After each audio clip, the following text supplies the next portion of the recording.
Oh, that's it. That guy's finished. We just gotta put this guy, I guess, over there. I'll put something for this guy over here. This guy. And no, this guy is finished. And this guy. Oh no, it's the same one. It's this one? Yeah. This one. Oh, you put this one in this? Okay, that's why. So, yes.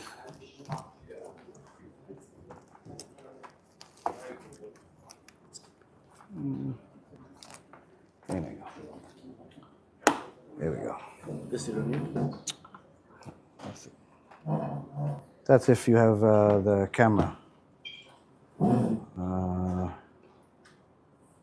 So this guy, we're just going to record.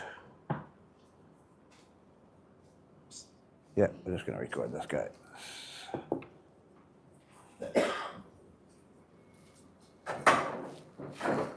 Yeah.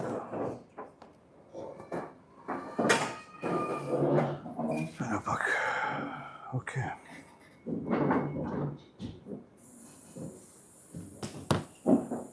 Huh? Yeah. Okay. Yeah. So, where's your? Right? So.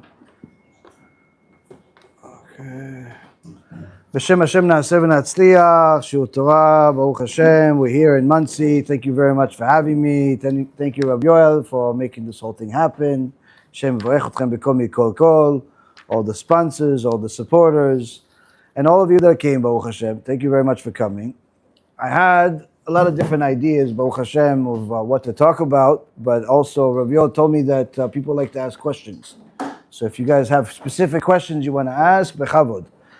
If not, there's a bunch of different ideas. One of the questions that I thought about is, what is the difference between all of the Gdolim, all the Tzaddikim, whether it's Rabbi Yoel Satmer, or it's Rabbi Moshe Feinstein, or it's Rabbi Ovadia Yosef, or all of the different Tzaddikim that have lived throughout the generations, what's the difference between how they feel about the next Jew, regardless of where he came from, regardless if he's from their Keilah or somebody else's Keilah, whether he's Chiloni or he's Dati, whether he's this Chassidut or a different Chassidut, and the average person, the average Jew out there. What's the big difference? Now, when as you grow, one of the things that you learn as you get older and older, you start realizing that you don't know as much as you thought when you were younger. When I was younger, I remember, before I had kids, I would look at other people's kids and I say, my kids are going to be much better than that. My kids are going to be like soldiers. My kids are going to do everything I say. Once I had kids, I would do everything that they say. You realize that not everything goes as planned. You start learning. So, but one of the things that we see in our generation is that chinuch is different. In the old generations, the Sfarim tell us that, if somebody had a problem, they would go to the Rebbe, they would go to have a discussion with their parents, they would go to a different uncle, a cousin, a brother, somebody. Somebody would take them on and as under their wing and try to help them. And usually, more times than not, this worked out. Today, usually you just give them some drugs and the parents become calm because the kid is sleeping. Usually, today, every other kid has some type of, attention deficit disorder or some other disorder. We've turned an entire generation to Baalei Mum. Like everybody has a deformity. No one can handle their problems. And it's not true, because the Jewish neshama has not changed. The Jewish neshama hasn't changed. The same neshama that was at Mount Sinai is still here today. So when we look at things and we see that really the neshama itself hasn't changed, but the way our ability to handle things and how we deal with things has changed. So one of the best things that we can do is look at how Gdolei Israel handled the similar problems. Because as Rabbi Akiva says, Gdolei Israel are like wings. We are the dove, they're the wings. Without the wings, the dove is just a piece of meat. So we have to look at what did Gdolei Israel do and how does it apply to us. Now, Rav Moshe Feinstein was known as not only a Torah giant, but they say, how just like they say, Mimoshe ad Moshe lo haya ki Moshe about the Rambam, they say, Mimoshe ad Moshe lo haya ki Moshe also about Rav Moshe Feinstein when it comes to anava, when it comes to humility. But Rav Moshe Feinstein wasn't always that way. He grew to become that. And there was a story I told of yours kids earlier that I think really starts things in the right perspective. In the yeshiva, there was a little boy that apparently came from a newly religious family. And this little boy, his name was Philip. And he was wearing short jeans pants. And he didn't look like everybody else in the yeshiva. But this little 5-6-year-old boy was confused, was looking through his pockets. Some of the kids asked him, everything okay? He didn't answer anybody. It's okay, don't answer anybody. Everybody moves on. Eventually, Rav Moshe Feinstein is walking down the hall. He sees this boy. He says, "Hi, Yeled. Hi, boy. How? I'm Moshe. What's your name?" He says, "Philip." He says, "Philip, can I help you with something?" He says, "Yeah, I'm looking for a nickel, so I can make a phone call to my parents." He says, "Oh, I can help you." And he starts looking through his pockets. "Oh, I don't have one. But 1 second, just wait here. Philip, wait one here. I'm going to get it for you." 5-year-old, 6-year-old says, "Okay, no." He doesn't know what Moshe Feinstein is. He doesn't know that this is Gdol Ador, this is the Moshe Rabbeinu of the generation that's going to get him a little 5-cent, a little nickel. He just knows he needs a nickel. But Moshe Feinstein goes to the room. All the Bachurim are learning over there. And he taps on one of the Bachurim. "Yaakov, you have a nickel?" Yaakov knows who Moshe Feinstein is. Just, no, Kvod Harav, it's in the room, I can go get it. No, Bitul Torah, it's okay. Then he goes to the nickel. "Moshe, you have a nickel?" "No, but I have a nickel." "Shh, Bitul Torah, it's okay. He goes from one Bachur to the next, the whole class. Nobody has a nickel on them. He says, "You know what, let me check in the tzedakah box. Maybe somebody put a nickel in there." He opens the tzedakah box, he sees there's a nickel. He takes a quarter out of his pocket, he puts it there, and he takes the nickel. And then he goes and he's walking as fast as a 90-year-old man can. Philip, I got it for you." But Philip is not smiling. Philip is sad. By the time he gets to him, he says, "Philip, I got it. I got the nickel." "Oh, it's too late. You took too much time." "Why? Why not?" "No, you don't understand. Finally, after all this time that I'm here, I found a boy, David, that wants to play with me, and I really like him, and I want to play with him. But he was waiting for me, because I realized that if I go play with him, my parents are going to worry, so I wanted to call my parents. But by the time you brought the nickel, David left already. That's it. I don't have any friends again." And the kid starts crying. Now, between us, if you just gave the kid a nickel and the friend left, wait a second. Okay, so find another friend. No, what? David's the last kid in the world? That's the attitude of a normal person. Normal person is, what, the boy left, David left? Okay, I'll find you 500 other Davids. That's the normal attitude. But Moshe Feinstein is not a normal person. He says to him, "Philip, you're right. It's my fault. It's my fault. I took too long. But I don't give up. Let's go find David." "No, he left. The kid is not, doesn't care. He's upset. He's crying. He left. No, we'll find him. Come on. David, let's go together." He takes the little boy by the hand, and they walk out of the building, and they start going from playground to playground. 90-year-old Moshe Feinstein and a little 5-year-old kid with little jean shorts. They're walking from playground to playground. "Is he here?" No, he's not here. See, you took too long. Okay, well, for the next one. By the time they got to the third playground, he said, yeah, he's here, but look, he's playing with somebody else already. He says, but wait 1 second, wait one here. Moshe Feinstein goes to David. David is hanging out on the swing. He's already playing with somebody else. He's living life. 5, 6-year-old. It's the best thing in life. He's on a swing. Sees the old man coming up to him. He says, David, Philip is here. But I'm playing with somebody already. No, David, you don't understand. Philip is a really good friend. He wants to play with you. He really wants to play with you.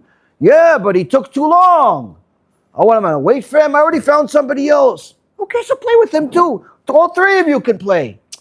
I don't know. David, Philip is the best friend you could ever have. I'm telling you, I know him. Okay, fine, I'll play with him. Brings David along. Now, while this is happening, there's some adults and some other older kids that know where Moshe Feinstein is. They think maybe it's his grandson. They think, they have no idea. Why is Moshe Feinstein in the playground? No one knows.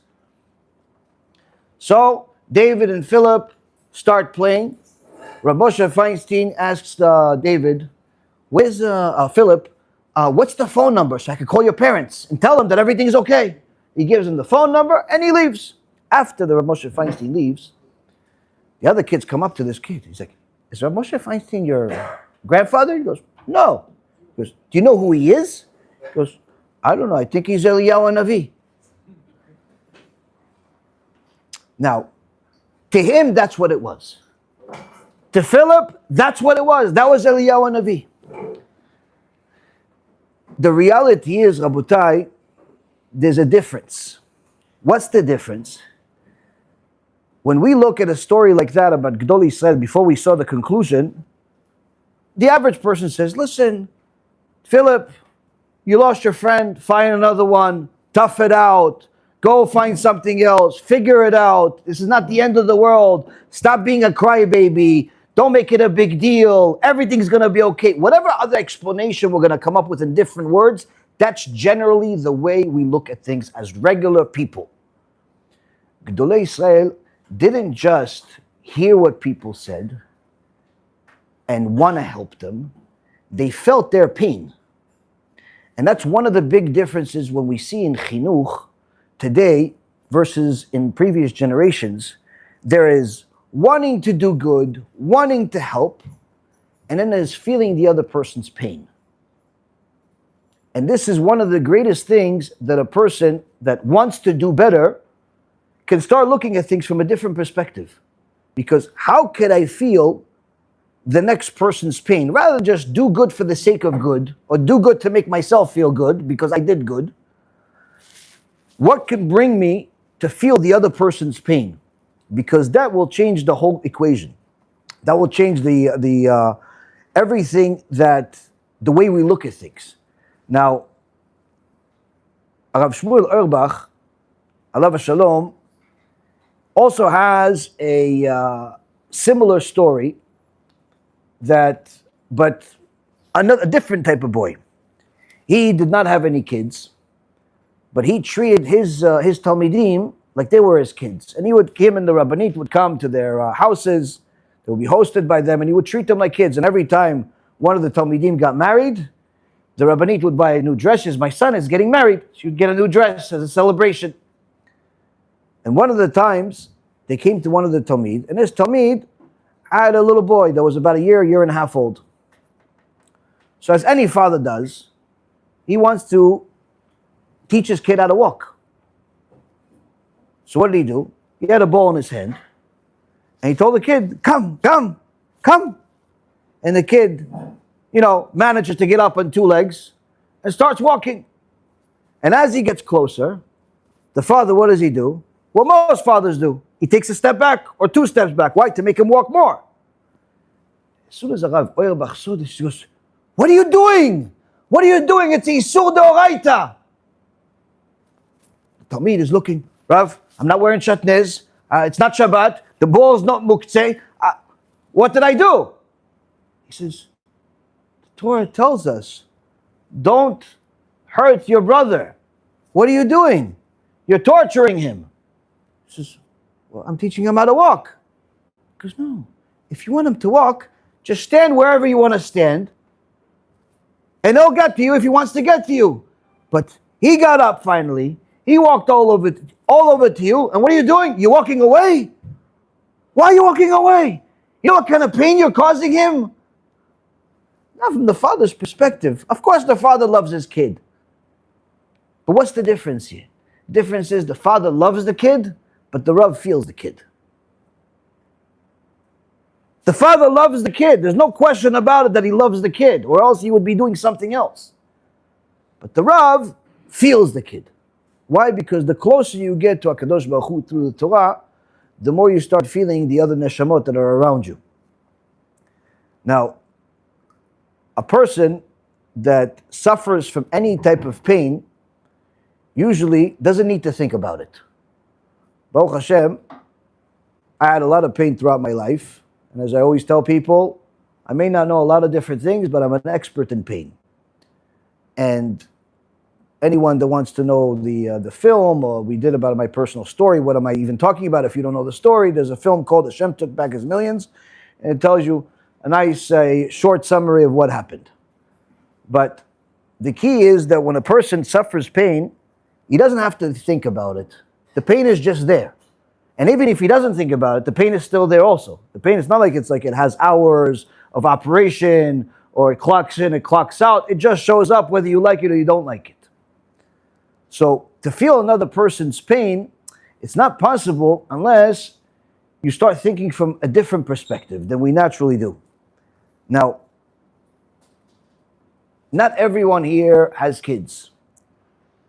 Not everyone here may necessarily even see the same perspective on how to raise kids. But everyone here, I'm sure, knows at least one person that's not necessarily a big fan of Hashem right now, or that's not necessarily interested in Torah anymore. En bait she'en bo mit. Everyone has somebody that they know, a cousin, a friend, a neighbor, or someone that either is off the derech or never got on it, or whatever the case may be. Now, if you guys may have heard, a couple of weeks ago, there was a little boy, maybe 4 or 5 year old boy in Israel. The father took him to, I think, the beach, and just to walk on the beach. He was looking at something, the kid was playing, he turned around, the kid disappeared. After the kid disappeared, the whole country started looking for him. Everyone, doesn't matter where you were religious or you're not religious, you were from Tel Aviv or you were from Yerushalayim or you were from Netanya, everyone started gathering and looking for this kid. Where did this 5-year-old kid go? Where could he possibly go? All of a sudden, there was achdut. All of a sudden, everyone was brothers together. Once they found the kid, everyone celebrated as if it was their kid. So everyone understands here that if there's a chas v'shalom, a 5-year-old kid that disappears, and you find them, it's a big celebration. Everyone has nachat from it. Everyone is happy this happened. I remember when I went to Canada a couple of months ago, there was a young girl that disappeared. I think it was for almost a week. And Baruch Hashem, while we were there, I think the day later or 2 days later, they found her. It was Baruch Hashem, big miracle that they found her and she was okay. So when we find someone that was lost, everyone can understand whether they're religious or not, whether they're Satmar or they're Bobov or they're Sephardi or Ashkenazi or Yemenite or whatever. Everyone understands we just found a treasure. We just found something good. Something amazing just happened. But the question is, how do we feel when we hear that another Jew just started keeping Shabbat? Do we get just as excited? How do we feel when we hear that another woman started covering her hair? How do we feel when we hear that this guy just left his non-Jewish girlfriend? Usually it's like, oh, chazak u'baruch. Shakoch. If you want, you need a place to come for Sudah Shlishit, you come to my house. Like as if he's like a beggar in the street. Like, listen, if you don't have a place to eat, you can come to my house. There's no like, yay, Baruch Hashem, this guy's keeping Shabbat, Am Yisrael Chai. No one does that. does it? Is anyone excited? Oh, he's keeping Shabbat. Maybe the rabbi that helped him keep Shabbat. Maybe the family that's waiting for him to do tshuva for 5, 10, 15 years. But generally speaking, the average Jew out there hears that another Jew did tshuva. It's like, oh, okay, chazak u'baruch, good for you. What's the difference? The 5-year-old boy was missing. That was just the body. Everyone can connect to the body. Everyone can understand why that's significant. And everyone was happy when the body was found. HaKadosh Baruch Hu, thank you, Skuli Mitzvot. HaKadosh Baruch Hu has been looking for every single Jew to do tshuva so he can bring the salvation for 3,300 plus years. Which means, if you have a Jew, whether you know him personally or you don't know him personally, whether he's a family member or he's a complete stranger, whether he's your neighbor or he lives in Algeria, whether he lives in your Chassidut or he lives in a completely opposite Chassidut, whether he's Sephardi or he's Ashkenazi, HaKadosh Baruch Hu has been waiting for him for over 3,000 years to come home. And as the Mishnah in Masechet Avot says, every single day there's a bat kol that comes out from Mount Sinai. Every day there's a bat kol. But nobody hears it. So the Baal Shem Tov's if nobody hears it, then how come there's a bat kol every day? One of the reasons is because in order to hear the bat kol, the neshama has to be connected to the source. The neshama has to remind itself that we were also at Mount Sinai. And even though we find ourselves at a synagogue, Baruch Hashem, in the beginning of the week, at 8, 9 o'clock at night, and we feel perfectly fine being in this place, that guy that was also at Mount Sinai, that girl that was also at Mount Sinai, they prefer to be at a nightclub. They prefer to be at a bar. They prefer to be at a casino. They prefer to be any other place but here. And the reason why is because they're lost. Now, I don't know if us all of a sudden starting to cheer each other on, to be excited about helping people do tshuva is necessarily going to bring them out of the bar. But what I do know is that if we became a little bit more sensitive about not just bodies, but also about neshamot, this would change things.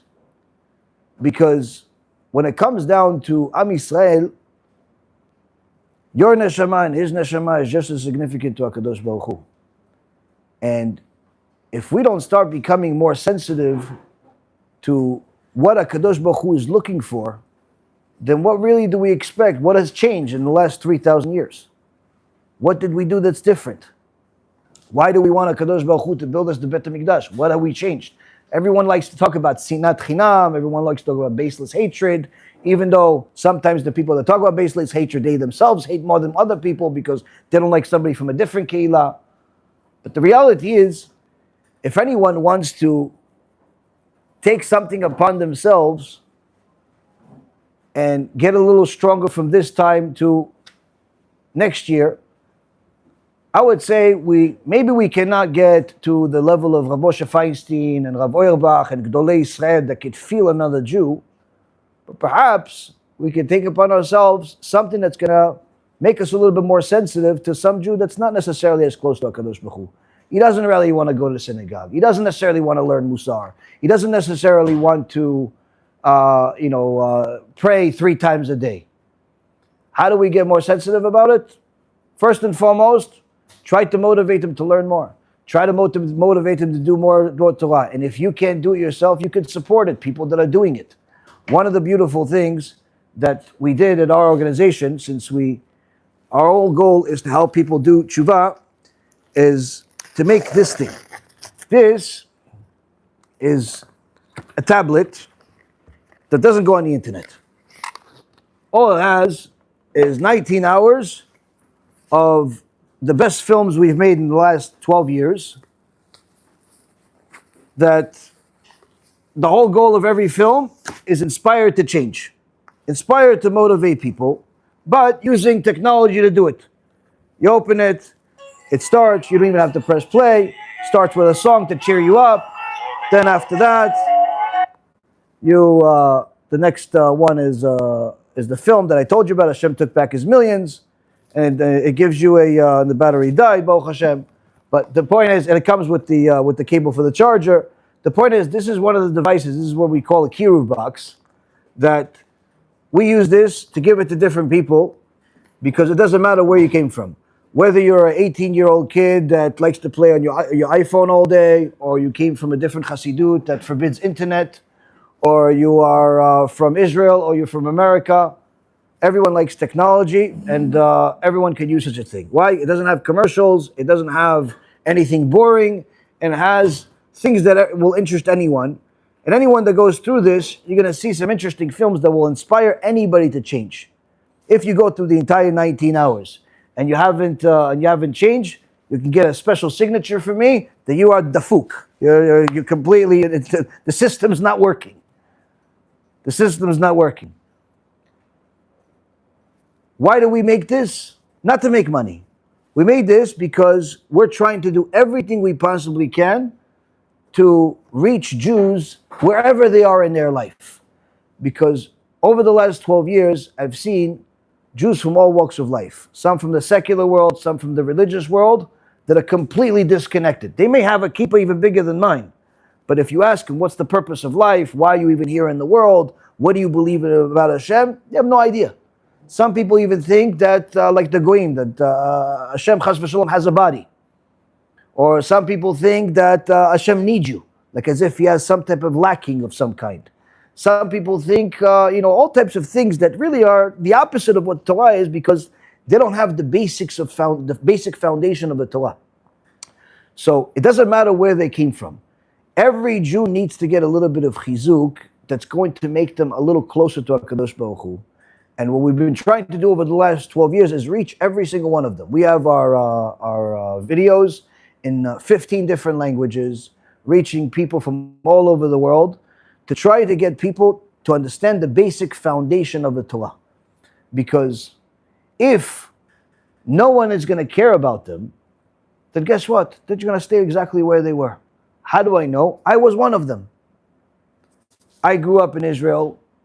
I came to the United States when I was 10 years old, when we weren't exactly, you can't call us exactly religious. If you call going to synagogue once a year or twice a year during the holidays religious, then I was very religious. I would go once, twice a year. But if you call keeping Shabbat religious, or you keep eating kosher religious, not so much. I wasn't so good at that. I didn't eat pig, but I wasn't exactly, Chalav Israel. But something changed. As I got into the business world, I started managing money for millionaires and billionaires, made a lot of money myself. And at some point, HaKadosh Baruch Hu said, okay, you've had enough of this. Now, the next chapter of your life, my life turned upside down. I got very, very sick. Surgery that went wrong. Had to fight for my life for many years. And at that point, I realized that there has to be more to life than just money, just material, just things like that. And I started realizing that I need to ask the boss to have some mercy on me. Now, most people that do tshuva, it's usually after a trauma. It's usually after HaKadosh Baruch Hu gives them a slap in the face, or sometimes a punch, or sometimes both. And then they realize, okay, Hashem, please help me. Now, we can wait and do nothing, and at some point or another, everyone will have the chance. That's what the Rambam says before Mashiach comes. Everyone is going to have that chance. There's Gog and Magog, there's the end of days, all that stuff. There's no guarantee that another Holocaust is not going to happen. There's no book that says that there's no Holocaust. We're in a situation where people realize anti-Semitism is on the rise. It's even popular to be anti-Semitic now. There's a lot of problems. So we can do nothing and stay the same. Or we could say, listen, maybe we can do something about it. Maybe we can't save everybody or help everybody, but maybe if every single person here says, you know what, I'm going to try to help that one person that as soon as the rabbi said you have somebody in your family, your friend that you know that he's not religious, that guy, I'm going to try to see if I can help him. I'm going to try to see if I can help him do tshuva in some way. Bring him to a shiur, send him a shiur. Do something to show him that maybe I don't feel his pain, but I want to.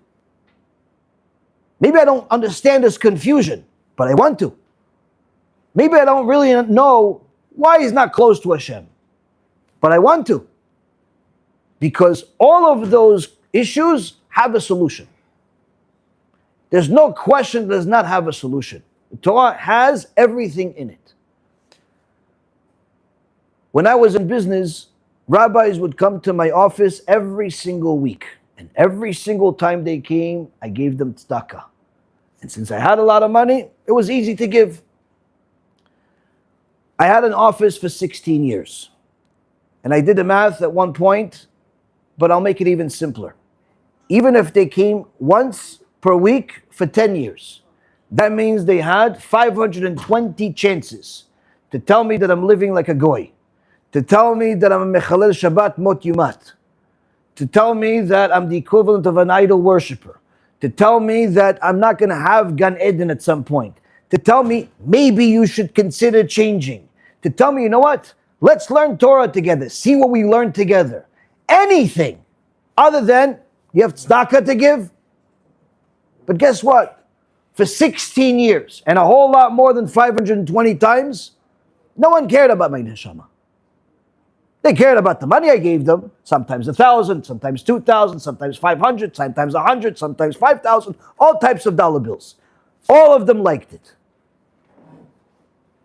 But when it came to me doing tshuva, me keeping Shabbat, any of those things, no one cared. That's the missing link, Rabotai Karim. We can't just say, we are Am Yisrael and Am Yisrael Chai, when we have nearly 80% of Am Yisrael are not even keeping Shabbat. We can't call ourselves Am Echad, that we're one nation, when really many of us don't even care what the other half is doing. We just try to stay away. As long as they don't affect my kid like they have rabies. We've gotten to a point that even if people among our own community, our own religious community, all of a sudden they wear a different color shirt, or they change the kippah, or they go to a different shul, or they start reading a certain book that is not exactly part of the what everybody else is learning, all of a sudden we start canceling each other out. Rabotai Karim, if we want to have achdut, we have to start, at the very least, start looking at things and try to help each other. Start looking at things from a way we can start feeling each other. And if we do that, we're going to start becoming much more concerned about the Jew, whether he's religious or he's not religious, whether he's my cousin or he's my uncle or he's my next door neighbor, and try to see, maybe, you know what? Instead of me being worried about whether he has chalas for Shabbat, or me being worried about whether he has a place to stay, or whether the kid is lost or he's not lost, maybe I should worry a little bit about his neshama. Maybe I could do something for his neshama. And if I can't do it because he's not in my circle, or I don't know how to talk, somebody else can do it. I could either ask the rabbi to speak to him, I could bring a speaker to speak to him, I could send him a video, I can get him a kiruv box, I could do something. And I think if we do that, a lot of things are going to change. Last thing I would say to you is this. If this was all a good idea, it would be nice, but nobody should feel obligated to do it. It's just a good idea. A lot of people have a lot of good idea. Everything that I'm saying is a Torah obligation. We have ve'afta le'recha kamocha. We have an obligation to love a fellow Jew. We also have ve'afta et hagir. You're obligated to love the convert. In fact, the Rambam says the convert, you have to love him more than a natural born Jew. You have to love him as much as you love Hashem. Third, we have ve'afta et Hashem Elokecha. Now, to love your fellow Jew, we can understand. I love my brother. Yeah, good. To love a ger, Baruch Hashem, we can understand. But what does it mean to love Hashem? How do I express love to Hashem? What do you say? Shema Yisrael with kavanah? How do you express love to HaKadosh Baruch Hu? There's no greater way to show a father that you love him by caring about his kids. Even if his kids don't look like you, even if his kids are from a different chassidut or a different keilah, or they're completely different ashkafa, you're a Sephardi, they're Ashkenazi, or you're a Satmar, they're, Yaron Reuven from Florida, whatever it is. If a person wants to show HaKadosh Baruch Hu they love him, then he starts loving his kids. My recommendation for every single person that's here, make kiruv, make helping other Jews a priority in your life. If you have the ability to talk to them, talk to them. If you don't have the ability to talk to them, send them my shurim. My shurim will talk to them.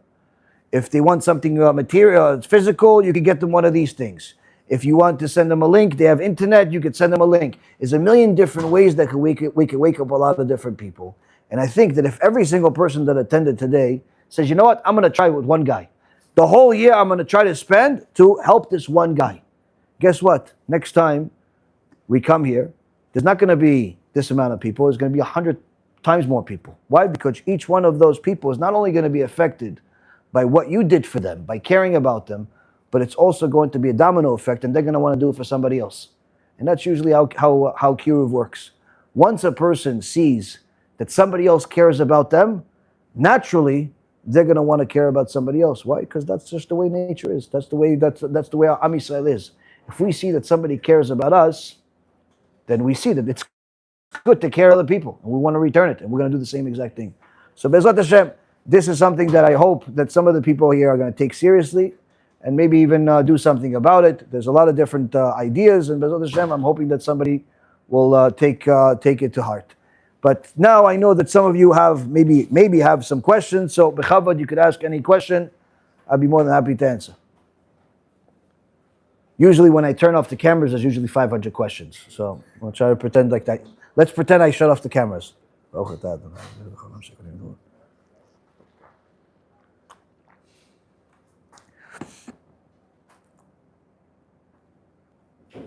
Questions? Everybody's lost questions. So if I turn off the cameras, that's when the questions are going to start.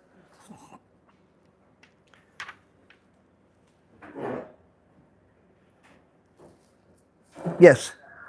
In your video, you spoke about time you had a lot more money. Yes. Do you ever miss the aspect of having a lot of money? Not the time, the life you're living, but the aspect of having a lot of money. Do you ever miss that? As far as having material, as far as having something, it's always nice to be able to buy whatever you need, and Baruch Hashem, that Kadosh Baruch Hu never lacked me any of that. So whatever I always needed, the Kadosh Baruch Hu sent it to me. Now, the needs changed, the focus changed, but the hand of Hashem never changed. So Baruch Hashem, throughout all of the years, even after I lost everything, I never lacked anything. Certainly there was a struggle. Certainly it's very different to go from working and making $3,600 an hour just for existing to working for free 20 hours a day to a bunch of people that sometimes don't even appreciate what you do for them. So it's definitely a big life change from being the boss that creates the opinion to being somebody that people tell them, why are you even talking? So a lot of things have changed from that perspective. But, you know, the material aspect of it, Baruch Hashem, we always had a roof over our head. We always had food to eat. And HaKadosh Baruch Hu made many miracles along the way that, especially through the difficult times, that made me see His hand much more than I was able to see it if everything just continued coming in and flowing in. Now, the first several years of when I became a rabbi and after I lost, everything, those were some very, very difficult years because literally you had to live on a miracle from day to day. You know, we just had a kid and we didn't have enough money to buy a crib. Didn't have money to have a crib. We didn't have money to pay rent. But every month somehow money would show up, my parents would send or somebody else would send, and the money would come right in time. But what about the crib? And I also learned once I had a kid, the cribs are really expensive. Apparently, they're not like, at the 99-cent store. They're expensive. So, okay, the kid's in the hospital, just born, my daughter, God bless her, and I have nothing prepared. All of a sudden, my friend calls me and says, listen, I heard you just had a kid. You need a crib? Somebody tapping my phones, the feds, something. It was yeah, sure, I'll take it. Sure, why not? Yeah, why not? I was going to get one. Yeah, listen, I have this crib. It's just sitting in my garage, not doing anything. It's pretty much brand new. You need it? Yeah, sure, I'll come pick it up. He goes, no, I'll bring it to your house. Comes, brings it to their house, builds the whole thing. And these types of miracles start happening on a regular basis. Strangest things in the world would just happen, and HaKadosh Baruch Hu simply showed me, he's like, listen, I took the money, but I'm still here. And this continued. Baruch Hashem, after some time, going through some different tests, one time, I was invited to come to Canada and to speak over there. And one of the people asked me, he's like, Rabbi, somebody said that you do this because of the money. And this is, again, there's like maybe 300 people there. He's saying this in front of me. He's like, you do this for the money. I'm like, oh, I do it for the money? Okay, let me show you my bank account. So I take my phone and I say, hey, let's show you a bank account. We open the account. I'm like, oh, look, see. He goes, Rabbi, you have $750 in the account. I'm like, yeah, but look when it came in. It came in an hour ago, which means that until an hour ago, there was zero. So he says, so how do you live? I'm like, exactly like that. So in the beginning, this is how it was. It was miracle after miracle after miracle. But Baruch Hashem, after some time, we built the organization. More and more people got impacted by it. More and more people supported. HaKadosh Baruch Hu made even more miracles. And Baruch Hashem, throughout all of the years, I continue to see miracles. Nothing is lacking. If, from an outside perspective, nothing has changed.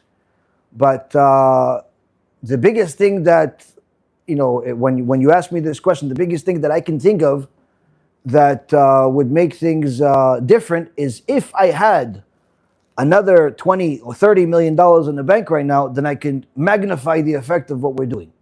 That's the only thing that would change. I wouldn't buy a private jet. I wouldn't buy a Ferrari. I wouldn't buy a fancy apartment in some town that I'm never going to visit. I wouldn't get a second home because I don't even have a first home. What I would do is I would use it to help the organization do much more than what it's doing. And that's because that's what we've been doing since day one. I put everything that I had into it, everything that was left into it, and until this day, I haven't taken a salary. 12 years, I've been working for free. So what would I do with more money?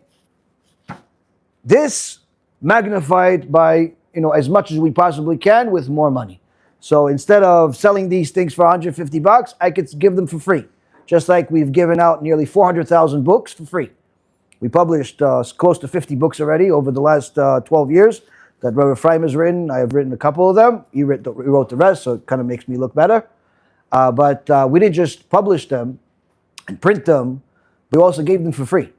So we have a live counter. There's a website called kiruvstore.org where you could order our books for free. Boxes of books, 15 to 20 books per box. And there's a live counter. Every time somebody orders a box, it goes up by another 20. And over there you'll see, I think at some point, I think now it's around 368,000 books been given for free. So just calculate. And each book, it's not like a pamphlet. It's not a pamphlet that costs like 40 cents. It's a book, like a sefer. You get an art scroll with the hardcover and everything else. That kind of book. Top quality books. And right now, we're in the process of printing 3 new books. Baruch Hashem. I just got the samples. They look good. We placed the order. There's 75,000 books on the way. So, Be'ezrat Hashem, more and more books are going to come. More and more books are going to be distributed. And aside from that, HaKadosh Baruch Hu gave us enough money also to give about 2.5 million USB CDs and all types of posters for free. Perhaps you've seen some of our Asher Yatzar posters on different walls. That's all free.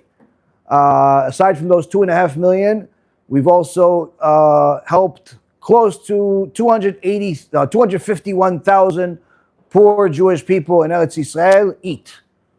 Sometimes we actually gave them the food. Sometimes we gave them the card with money so they could buy the food. Sometimes both. So HaKadosh Baruch Hu provided. And so the beautiful thing is that if I had more, I could do more. But one thing I can tell you for sure is that just like we say in the Birkat HaMazon, Na ra'iti v'gam zakanti v'lo ra'iti tzaddik ne'ezav. I'm not a tzaddik, but I'm trying to be. All I can tell you is that HaKadosh Baruch Hu hasn't left. He's still there. He just gives different people different tests, whatever they can handle. And Be'ezrat Hashem, when he thinks that I can handle an extra 20 or 30 or 40 or $50 million or $50 billion in the bank, he'll send that to test me on that one. Until now, he's tested us in different ways. Now he's testing in this way. And Be'ezrat Hashem, we'll continue doing our best to pass the test. What else? Yes? I don't know where to start the question, how to really formulate what I'm really want to ask, but the Jewish people, their mission in the world is to be a light. Light to the nations. Okay. Like helping ourselves, that's what we need helping. Where there's a lot of us that are lost, and we need help back. As far as for the rest of the world, was also the kind of the goal of being a light to the nations. And we have the Noahide laws where there's not really a lot of like direction or resources for the Noahides. And I was just wanted to ask what your opinion on, is it more like, is our job still to just to focus on ourselves, or is that something that we're really going to help them? Should we have a Noahide organization in so many words? Okay, it's a good question. So, when we say we have to be Or LaGoyim, the Torah tells us and obligates us to be Or LaGoyim, that is not necessarily referring to we should go and teach the Goyim how to be better. Rather, it's initially referring to we should make ourselves better. Why? Because the better we are, the better we are sanctifying HaKadosh Baruch Hu's name. So we're making the Torah look better. The worse we are, the more we are making Chas v'Shalom a Chilul Hashem. So, in fact, if you look at the pasuk that we read every single year about Zecher Amalek, when Rashi says over there on the place that why is the verse that talks about honest business right before the verse that talks about to remember Amalek? And Rashi says that's because every time a Jew is doing dishonest business, he's actually empowering Amalek. Which means that if we want to weaken Amalek, we should do the opposite. We should be honest in business. We should be ethical. We should have more Yirat Shamayim. We should do better. The better we become as Jews, the more better servants of Hashem we become, the more we are emulating Hashem, and the more we are, in essence, being a light to the nations. So our top priority is each person needs to work on themselves to improve themselves. Second priority is to help our fellow Jews. And the reason why is because your brother is your first. Your brother is, if you have to give tzedakah, for example, the tzedakah, the first tzedakah that you have to look at who needs is your own family. Even if you have a nice guy in the community that doesn't have much, and you have a choice, either your brother or the nice guy, you have to help your brother first. And even if, let's say, your brother doesn't need, but the nice guy, he needs, but there's also a famous, nice guy from a different town. If the first nice guy is in your town, you have to help him first. Meaning that we have to give to whoever's closest to us first. So since we're in a situation where nearly 80% of Am Yisrael right now is not aware of their obligation to keep Shabbat.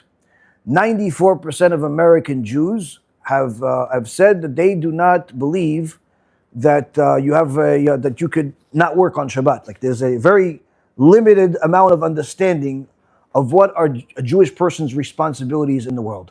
So since we have so much to do with the Jewish people, our first priority is there. Now, if while you're helping Jews, there's also some non-Jews that happen to listen, that benefit from it also, Baruch Hashem, no problem. But to make, let's say, for example, a focused effort just on non-Jews is not what Da'at Torah is. This is, all of Gedolei Israel were aware that the vast majority of the world is non-Jews. But none of them ever spent much time teaching the non-Jews or writing books for the non-Jews. Why? Because we have so many problems at home that are not being taken care of, that there's not enough time to help the non-Jews and the Jews at the same time. Plus, more than that, really the best way to help the non-Jews is by starting at home. Because the better the Jewish people become, the better we become as an impact on the rest of the world. One of the places that the Jewish people learn their bad behavior is if they look at how the non-Jews treat each other. It's unfortunate, but it's a reality.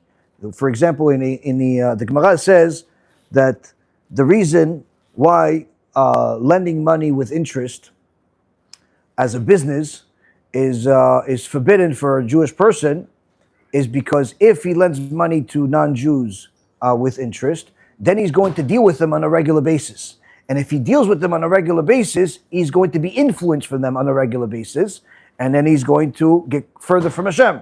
So if he is going to lend money with interest, first of all, it has to be reasonable interest and not like what they do in cash advance where they rip people off. It has to be something that's normal bank rates. But second of all, he has to do it to make just enough money to survive. Meaning, if he has, let's say, $2,000 a month in bills, that's what he's allowed to make from that business. He's not allowed to become rich from it. Why? Because if he's going to spend a lot of time in there, then he's going to end up being influenced by the public. So we see from there that our influence of the on the non-Jews starts by influencing ourselves. Now there are some organizations that have steered away from what Gdolei Israel have said, and they started what you call Noahide organizations. This is a mistake. And why is it a mistake? From my experience of helping thousands and thousands of Noahides, I have many Talmidim that are not Jewish, many people that I guide them, many people that I help, many people that support. I have no problem with it. Baruch Hashem, even in every shiur that I give, I always give a blessing to those Noahides that support, that are learning with us. But to have a specific organization just catered for Noahides is inventing a new religion. And that's one of the prohibitions on Noahides. Why?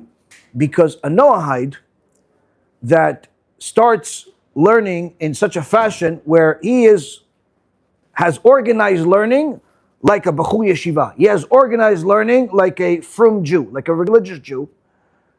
He's not going to be satisfied with it. Why? He wants more. Because now he's comparing himself to the Jew. The Jew is learning, he's learning. The Jew prays, I want to pray. The Jew has a siddur, I want a siddur. Yeah, but that's not the way it works. A Noahide is not supposed to have a siddur. The way that a Noahide is supposed to pray is from his heart.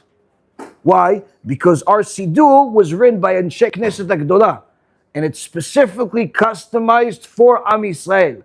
If a Noahide uses that siddur for themselves, they're lying in every prayer. Why? Because it says, blessed are you, Hashem, that you commanded me. He didn't command you. You're lying to Hashem. Thank you, Hashem, for giving me. He didn't give you.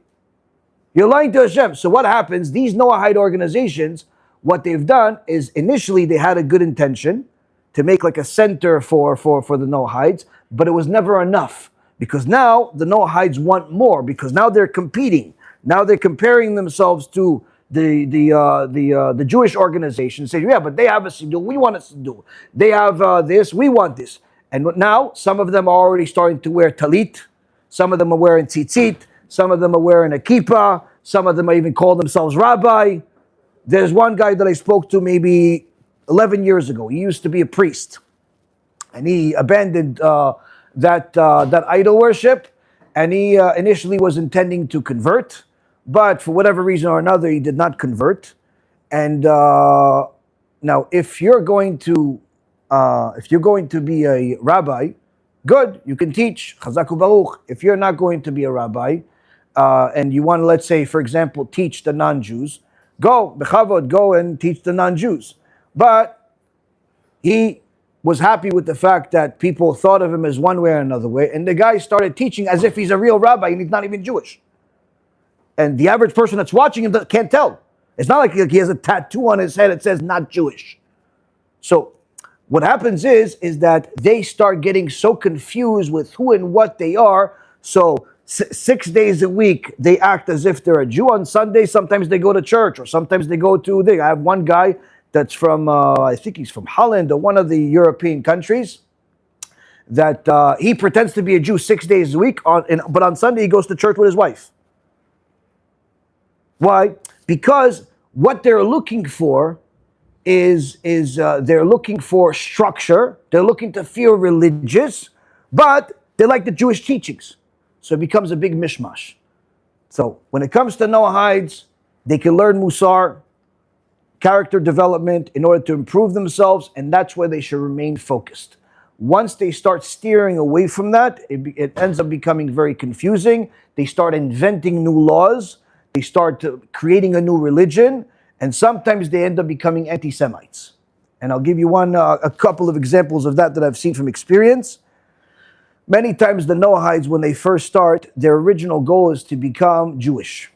And sometimes along the way, they come to the conclusion that they cannot convert, either because they lack money, or they're married to someone who doesn't want to convert, or all types of reasons that ends up happening, being an obstacle in their road that limits their ability to convert like they want to, or like they planned.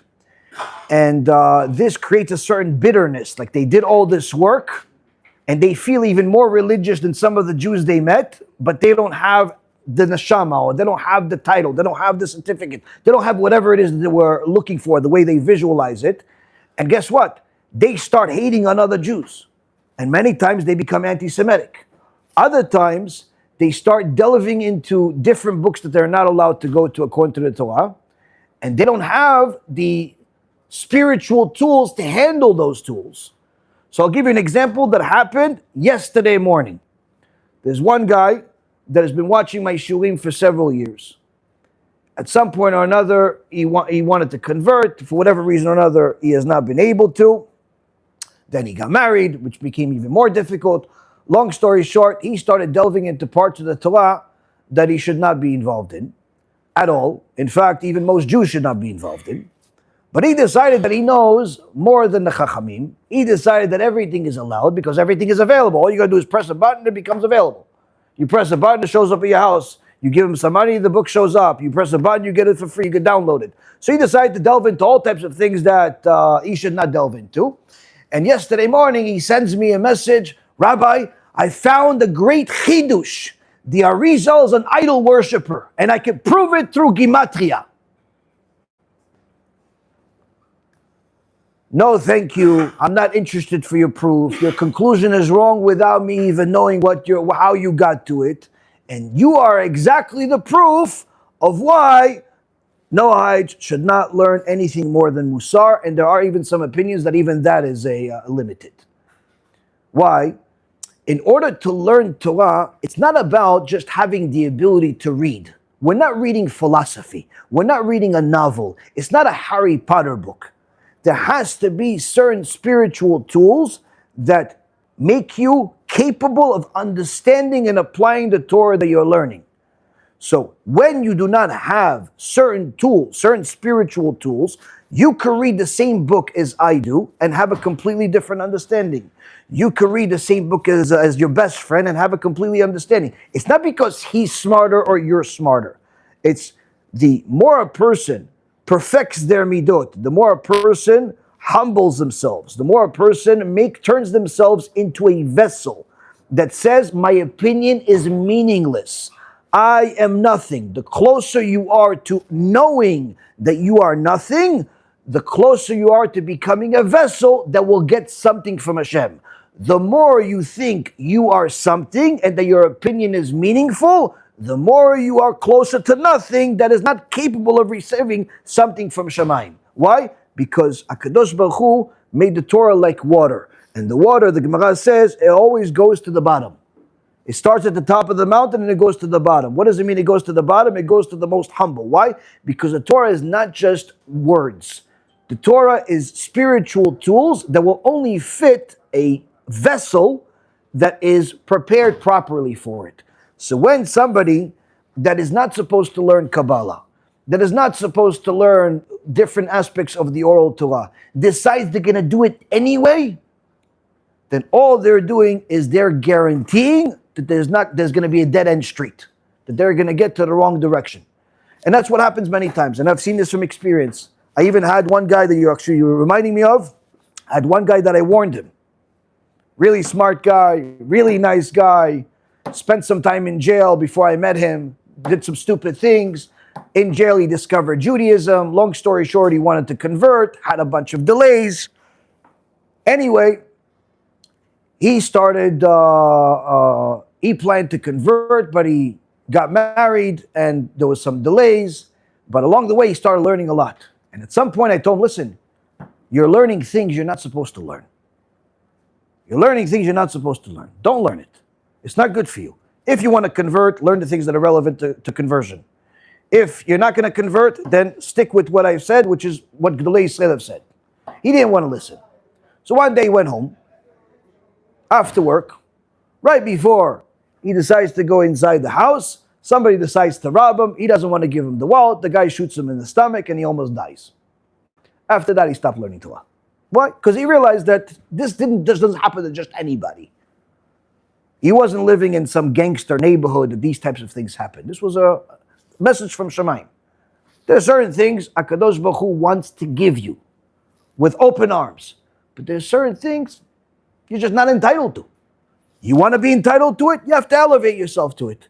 And that's the mistake that people are making when they're looking at the Torah like a book and they're saying, listen, why can't you just teach this to everybody and teach the masses Kabbalah?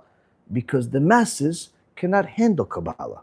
And anyone that says, I teach the public Kabbalah, either he doesn't know what Kabbalah is or something that's even worse. The reality is not everyone can learn every part of the Torah. And when you organize the Noahides as if it's an institution, as if it's a religion, it's only a matter of time before people are going to ask for more than what they started off with, because they're now organized and they're going to compare themselves to something else that's organized.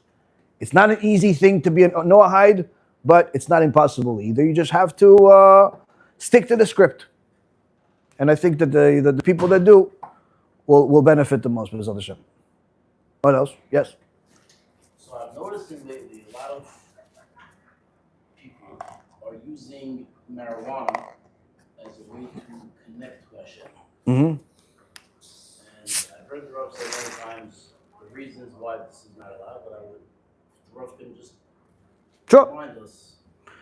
So there are some people that work in the mafia, and they, right before they kill somebody, every Sunday they like to, they get 25,000 a head. They sometimes do the cross, they sometimes do a prayer, and they believe that they get closer to God right before they kill somebody. So just because somebody says they get closer to God by doing something stupid, doesn't really mean they get closer to God. And unfortunately, in the world of drugs, it's the same concept. There are sometimes people that call themselves rabbis. They have the beard, they have a nice hat, they have the whole garments. They look like they just came from Mount Sinai, but the Hasidus version even. And they tell people to do all types of drugs, hallucinogens, marijuana, all types of things to get you closer to Hashem. But this shows two things. Number one, they don't know anything about halacha. And number two, they're a drug addict themselves. That's what it shows. So if you want to learn from drug addicts, I have better institutions for you. There are institutions specifically made from drug addicts. You can just go learn from them. You don't need to learn from a rabbi. But if you want to learn from a rabbi, you want to learn from a real rabbi, you have to learn the basics of halacha. Rabbi Moshe Feinstein, alav shalom, said it multiple times, which is mentioned in the Gemara. Anything that alters your mind is not something that you're allowed to use if you're going to pray or talk to Hashem. Why? Because to be a servant of Hashem, you have to be tzalul, you have to be clear. You have to be clear-minded. You cannot have something that alters your state of mind and be someone that is even allowed to pray. So much so that he writes that a person that takes elective drugs, meaning he takes the drugs, he smokes marijuana because he feels like it, not because he has chas v'shalom some type of disease, and this is the only thing that that's going to help his pain. We're talking about someone that is enjoying it. Moshe Feinstein says a person that does that is considered in the same level as a ben sorer u'moreh, which the Torah says the ben sorer u'moreh would get a death penalty. So to say that someone is going to get closer to HaKadosh Baruch Hu by taking drugs is like saying that, that, like I said, you could go learn from drug lords. You could learn from junkies. This is not what the Torah is. Now, emotional? Learning 4 hours straight also will get you more emotional. The Satan will try to convince you that there's a shortcut to anything. He could tell you there's a shortcut to become rich. He could tell you there's a shortcut to get married. He could tell you there's a shortcut to a lot of different things, but anyone that's lived long enough knows that all of those shortcuts are dead ends. If smoking marijuana or doing any type of drug was something that would be allowed, then they would say it's allowed. They would say even that Moshe Rabbeinu smoked a joint in Mount Sinai. They would say that Aaron HaKohen took some ecstasy pills right before he did the Birkat Kohanim. But it doesn't say that. Why? Because HaKadosh Baruch Hu doesn't want to alter your state of mind, because what he wants is you, not an altered version of you. He wants the Rahmana Libabae. HaKadosh Baruch Hu wants your heart, not the heart that is manipulated through chemicals that got to some place that the Satan makes you think like as if you got to Hashem. Because if a person really cries to HaKadosh Baruch Hu, really tries to get closer to HaKadosh Baruch Hu, they're going to get to a much higher level. They don't need drugs to do it. They don't need help. HaKadosh Baruch Hu did not create the Torah in a way where you need anything to help you get there. That's why Moshe Rabbeinu says in Sefer Devarim, Lo b'shamayim, the Torah is not in heaven, it's not on top of the mountain, it's not across the ocean. Where is it? It's bepicha u'bivavcha la'asoto. It's in your mouth, it's in your heart to fulfill it. HaKadosh Baruch Hu made the Torah so easy that anyone can get there. You don't have to be a big rabbi. You don't have to be the biggest tzaddik. Any Jew can get to HaKadosh Baruch Hu without anything that's going to help them. All you're going to do is simply give your heart, try, pray, cry, and you'll get there. But the ones that tell you that you need some type of drug to get closer to HaKadosh Baruch Hu are simply manipulating the truth in order to apparently start a very successful drug dealing business or drug counseling business or both. Some people have the rehab, some people have the next door to the drug dealer. And we have actually in Florida, there's some junkie from Canada. He decided that he caused enough damage in Canada, so he decided to open a center in North Miami Beach where a bunch of frum Jews come to get high and pretend like they're religious. Now, I've spoken against it, but apparently the rest of the community that lives over there doesn't think there's anything wrong with it. So it's not a problem that's just in there, it's not just a problem that's here, it's an ashkafa problem. People are not aware of what we're even doing in this world and how to do it. So I think that if people are looking for legitimate answers, they should not look for someone that is creating a new direction. We have to stick to the Masoret, we have to stick to what worked for Avraham, Yitzchak, Yaakov, Moshe, Aaron, David, Shlomo, all the tzaddikim. What they used is what we want to use because that's what kept us alive. All these new directions, these new ways, this is not what kept Am Yisrael alive. This to say that we need drugs to connect to HaKadosh Baruch Hu, to me, it just sounds like it's like we should learn Musar from Nazis. Like, as far as that is from the reality, this is as far from reality. So I don't understand. I don't understand how that Satan convinced people, but unfortunately, the Satan works in unusual ways that he could convince people to do the exact opposite of what they're supposed to. Anything else? Same price. Same price. The questions? Yeah, Chalud.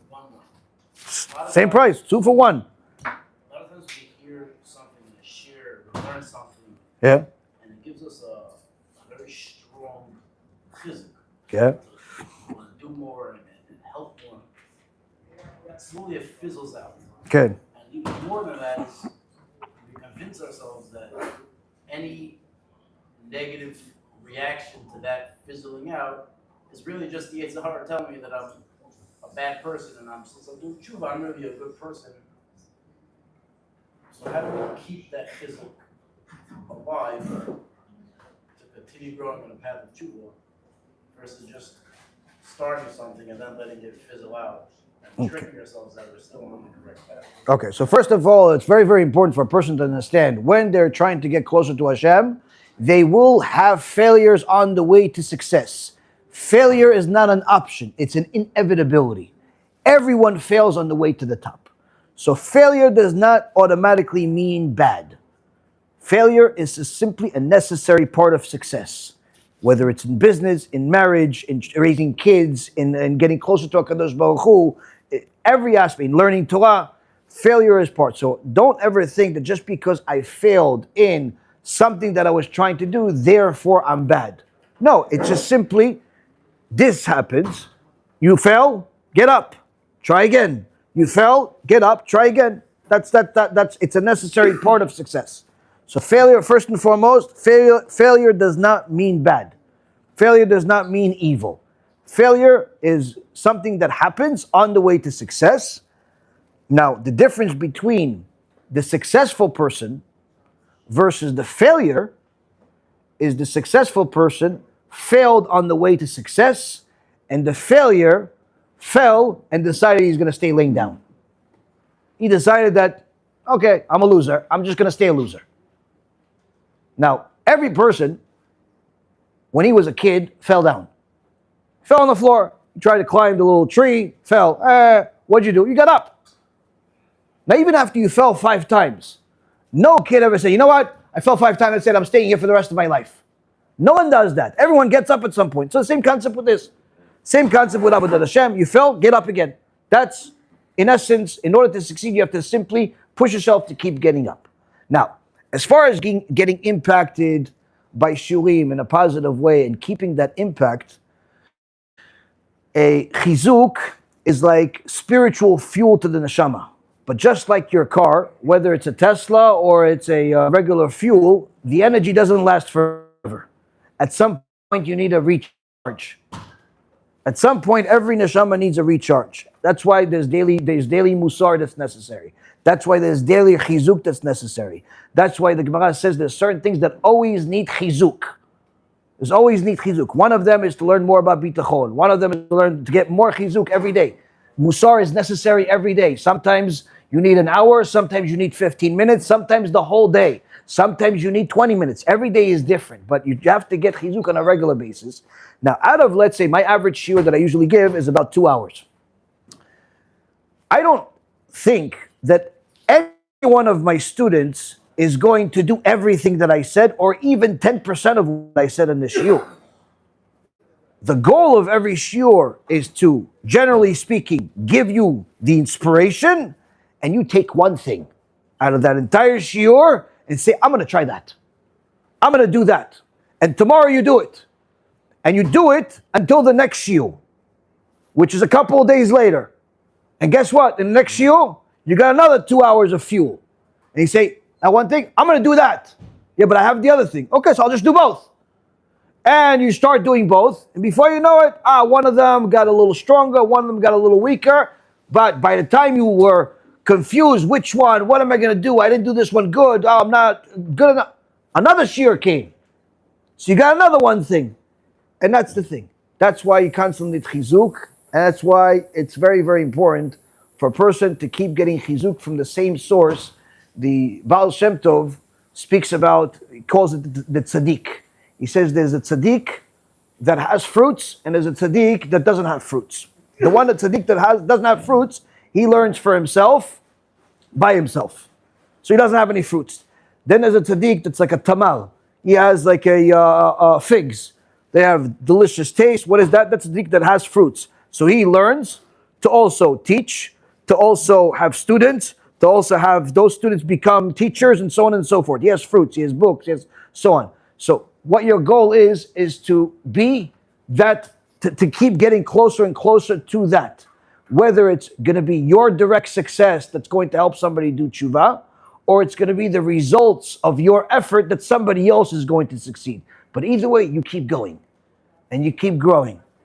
And the more a person connects to the source that's giving them chizuk without starting to go right or left, the more the fuel keeps going in the right direction. A lot of times what people make a mistake on is the Rabbi Nachman of Breslov says, similar to what the Baal Shem Tov said about tzaddikim, but he says that sometimes a person doesn't realize that the tzaddik that Hashem sent a person, it's not just any tzaddik, but if that tzaddik was able to impact his neshama, that means that HaKadosh Baruch Hu, in his chesed, in his mercy for that person, He gave you a specific connection, which means that even if you find a different tzaddik, even if you find 500 other tzaddikim, and they're all great, but they won't be custom made for your neshama like the first one. Why? That one has a direct line from, in Shemayim, from his neshama to your neshama, that the Torah is going to impact you the most that way. So even if you listen to 500 other ones, none of them are going to be able to have the same impact on your neshama. So many times people, they fall for the Satan's mistake, for the Satan's trap, where they say, listen, I've been listening or reading these books for 5 years. Let me try something else. And then they find themselves a year later, 2 years later, much weaker, much further from Hashem than they were a couple of years ago. Even though they continued reading, even though they continued listening, but just something else. Just this morning, somebody asked me, Rabbi, I need some guidance. I feel like I'm much weaker now. I feel like this, like in a negative way. I said, okay, so what happened? He goes, I don't know. I'm asking you. I said, okay, so when was the last time you felt good? He said, 4 months ago. And I said, okay, so 4 months ago, are you listening to as many shurim of mine today as you were 4 months ago? He goes, no, tell you the truth, Rabbi, no, I kind of stopped. I'm like, okay, so that's your answer. If until 4 months ago, you've been watching them for a year, 2 years, 3 years, it helped you, it restructured your life, you became happy, you became successful, everything was working good, and then you decide to press the stop button, now it's not working. What do you expect? It goes on autopilot? I mean, after all, I'm not a Tesla, guys. Coming soon. But the reality is, chizuk is necessary all the time. That's the way it works in the Torah. And a person has to know that the chizuk never has an end. You're going to need it every day. Every day. And Baruch Hashem, HaKadosh Baruch Hu, in His mercy, made Torah more accessible today than any other generation, because today, it's not like in the old days. When they listened to Moshe Rabbeinu speak, that was a one-time speech. He's not repeating it. Today, if you like this shiur, you can listen to it tomorrow on YouTube, you can listen to it the next day, you can listen to it every single day for the rest of your life. Why? Because it'll be available. So, books are available, videos are available, there's a lot of things that are available, which means that the Torah is always going to be available for a person that's actually looking for it. Just don't fall for the trap of the Yetzer Hara that's trying to get you to go in a different route, and we're pretending that that's a better route. If there's one thing that's working, don't fix what's not broken. Any questions from the women's side? Usually women have questions that are better than the men, but today hopefully they didn't fall asleep behind the mechitza. Anything else? Anybody else? Who is your rabbi? My rabbi is Rabbi Ephraim Kachlon. Rabbi Ephraim Kachlon, he also happens to be my cousin, but I didn't know he even existed until I met him. And he's the one that helped me do tshuva. He's the one that I've been learning with every single day since I started. He is, for anyone who doesn't know, he's an extraordinary Talmid Chacham. He's Av Bedin in Yerushalayim. He gives shurim every single day. He's written over 50 books by now. Halacha books, responses, Parashat Shavua, Shas, Kabbalah, pretty much every topic across the spectrum of the Torah. He's Baruch Hashem, he's not only someone that has taught me Torah, but is someone that guides me on a day-to-day basis. There's nothing that I do without asking him first what he thinks, yes or no, good or not, and there's no limitation. This goes from everything from personal to teaching, to students, to everything else. Even if I know the answer. Even if there's somebody asks me an halachic question, or somebody asks me a specific question, I tell him, listen, this is the question, I think this is the answer, am I right or am I wrong? And the reason why is because I know different parts of my own Yetzer Hara, and I know what I need. And therefore I know that one of the things that I need is I need to not trust myself. I need to always humble myself to Da'at Torah and never rely on just my own opinion. Because once you start relying on your own opinion, there's no limitation of how far that can go. in the wrong direction. So I always want to make sure that whatever I do, whatever I say, whatever I quote in the shiurim, everything has a backing behind it. And that's why also, anytime somebody tells me that they don't like what I say, I said, well, your problem is not with me. Your problem is maybe with the Rambam, or the Balei Tosfot, or maybe with Rashi, or maybe you have a problem with Rabbi Shimon Bar Yochai, or Rabbi Akiva, his rabbi. Maybe you even have a problem with Moshe Rabbeinu. Your problem is definitely not with me, because everything that I'm bringing you is from them. So when I learn with him, one of the things that I always ask him is to always show me the sources, because it's not only that I learn from him where something specific is, but I also try to learn around it. What's before it, what's after it, if I could add to it, if I could bring some more color to certain things, explanations and so on. But this is, Baruch Hashem, what's worked in the last 12 years of teaching. And I think that, again, if it wasn't for that, I would still be on Wall Street. I would still be on Wall Street trying to break my head and be the next billionaire. Yeah. Yes? Ask a question. Fine. We see from the story of Yisroel that Hashem did not give the Torah to Sinai. Repeat that again? We see from the story of Yisroel, Yeah. Rabbeinu father-in-law, Yeah. that Hashem did not give the Torah until Yisroel came to Mount Sinai. Right. So, and you said earlier, a Jew that somebody who converts is on a higher level than somebody who's born. Mm-hmm. As a Jew, right? So he's supposed to love him like he loves Hashem. Mm-hmm. So, wouldn't it make sense for a father just to let their kids, let's say, could an argument be made like, if Yitro is on a higher level, so would you make an argument to a parent to say to him, let your kids go to public school and let them choose, just like Yitro. He was a priest, gave everything up, and Hashem said, this is the guy. He gave everything up and he came to me. He wasn't born into it. Right. But the thing Hashem is, says, this is who I am. So, in fact, that's what Yitro said to Moshe. no, Vayishma, the parashat. Moshe didn't give his son a break. No, he didn't give it. He didn't give his son a brit on the 8th day because he thought that it was going to be a sakana. It's going to be a danger to give a brit milah in the middle of the desert, which it was a danger. But Hashem did not punish him for not giving him a brit milah on the way. What he punished Moshe Rabbeinu on was that once they stopped at a certain motel and Moshe Rabbeinu didn't give him a brit milah right away, that's when Hashem punished him, and that's why Tzipporah had to save his life.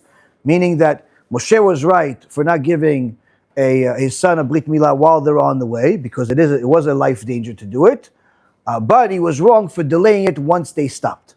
The same concept also when it comes to Yitro, there's a machloket among Chachamim of whether Yitro came before Matan Torah or after Matan Torah. The Ramban has an opinion that's different than Rashi. Some say that the Torah is in chronological order, where Yitro came after Matan Torah, and some say that he came before it. Either way, Yitro was a unique neshama because Yitro went through the world of Avodah Zarah. He was the priest, he was the pope, he was a lot of different things, and he was also a man that was looking for the truth. So every time he found that something was not true, he went to something else. Now, when it says Vayishma Yitro, Yitro heard. What did he hear? He heard all of the miracles that HaKadosh Baruch Hu did for Am Yisrael, but to him, it was different to hear it than everybody else. Why? Because Yitro, before he became a pope in Midian, he was one of the 3 advisors of Paro. Paro had 3 advisors. One of them was Yitro, one of them was Bilam, and one of them was Job. Now, Paro asked these advisors, what should we do with these Israelites because they're becoming such great a number? Yitro said, leave them alone. They're doing good for you. Yosef HaTzadik is the one that built Egypt. Bilam said, kill them. Enslave them, kill them, and so on, destroy them. Job stayed silent. So after it was concluded that Paro is going to go with Bilam's opinion, Yitro had to flee. He had to run away. And Job was also had to leave, but Hashem punished him or tested him in such a way that he had to suffer for a year with all the different tests that Job had. Now, since Yitro was not of the opinion of Bilam, he knew that it's wrong to torment the Jewish people. So after all of those years that Paro tormented the Jewish people, and then Hashem brought the salvation, and part of the salvation was the 10 plagues. And each plague was specifically given as a measure for measure punishment on the Egyptians for doing something evil to the Jews. And on top of that, HaKadosh Baruch Hu also split the ocean and drowned the Egyptians. When it says Vayishma Yitro, Yitro knew the whole story from before. He knew all of what the Egyptians did to the Jewish people, and he saw how Hashem punished them with exactly what they did to the Jewish people as a measure for measure. So as soon as he saw that, he says, Vayishma Yitro, he heard and he realized there is no other God. Not only that Hashem is the greatest of everything, but there is nothing else that could give such a precise punishment as for what they did. Now, he at that point gave up everything, went and converted to Judaism, joined his daughter, which was the wife of Moshe Rabbeinu, and he didn't stop there. Later on, he decided to go back to Midian and to convert the rest of his family, and he only joined Am Yisrael after 40 years, when they were already at Eretz Yisrael, where he brought 100,000 of his family members that were all, at a level where they were all practicing Judaism, and the Chachamim say that his descendants got to a level where they all got to Ruach HaKodesh. So they became extremely righteous people. Now, as far as the second part of your what you said, as far as why not send our people, our kids, to public school and let them choose for themselves. Now, the Rambam writes that regardless of who you are, regardless of where you were brought up, regardless of how a person, how smart or how foolish a person is, they will be impacted by their surroundings. Meaning, if you live among Chinese people, after a while, you're going to be influenced by those Chinese people. If you live among Jewish people, after a while, you'll be influenced by those Jewish people. If you live among criminals, after a while, you'll be influenced by those criminals. That's just a reality. Which means that if a Jewish person sends their children to a public school where the majority of the kids are not Jewish and could very well be practicing all forms of idolatry, and even more so when they see Jewish people there, those Jewish people are not religious at all. They're not saying Shema Yisrael every single day. They're not keeping Shabbat. They're not keeping, which means those kids that are in that public school are going to be the influence on that kid. Why would you want to do that if you want your kid to serve Hashem? I went to public school. It wasn't exactly a positive influence because if the Jewish people's ultimate goal is to educate their kids to serve Hashem, then they have to do everything possible to keep them on that path and to limit the influences from society, because who says that we're allowed to take risks with Jewish neshamot like a gamble? Let him pick. Why should I just let him pick? He doesn't know what's right or wrong yet. He's just a kid. The whole job of a parent, regardless of whether it's a Jewish or a Gentile parent, the whole job of a parent is to make decisions on behalf of their child for their child's best interest, because the child does not know enough to know what their best interest is yet. You did not know as much about what you know today when you were 8 years old. You did not have the ability and the knowledge to make the right decisions at 10 years old. Why? Because you didn't have experience. So this is something that the parent is responsible for, to make the decisions on behalf of their children, because they have the experience. And on top of that, the Chachamim, the Jewish sages throughout history have given us the knowledge of what the right decision is to make, which means that even if the parent himself doesn't know what the right choice is, they could ask a Talmid Chacham, what's the right choice? Talmid Chacham says, this is what's written, this is what we do, and this is what we do. Why? Because we know that's the right choice. So we help the kids by directing them in the right direction. Okay. example of this is bringing up kids into a secular environment in the school and saying what gender you are. Ken, so that's another thing that we have as an addition to the disaster, is that when I was a kid, if if somebody was started smoking, all the parents in the neighborhood says, don't hang out with that kid.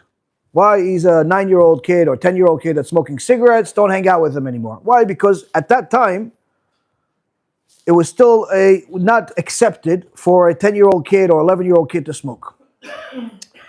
If that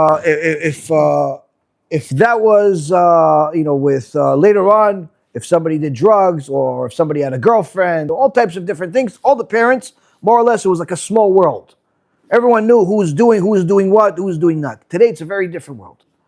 Today, kids go to school, and sometimes the teachers convince the boy that he's not really a boy, but he's a girl.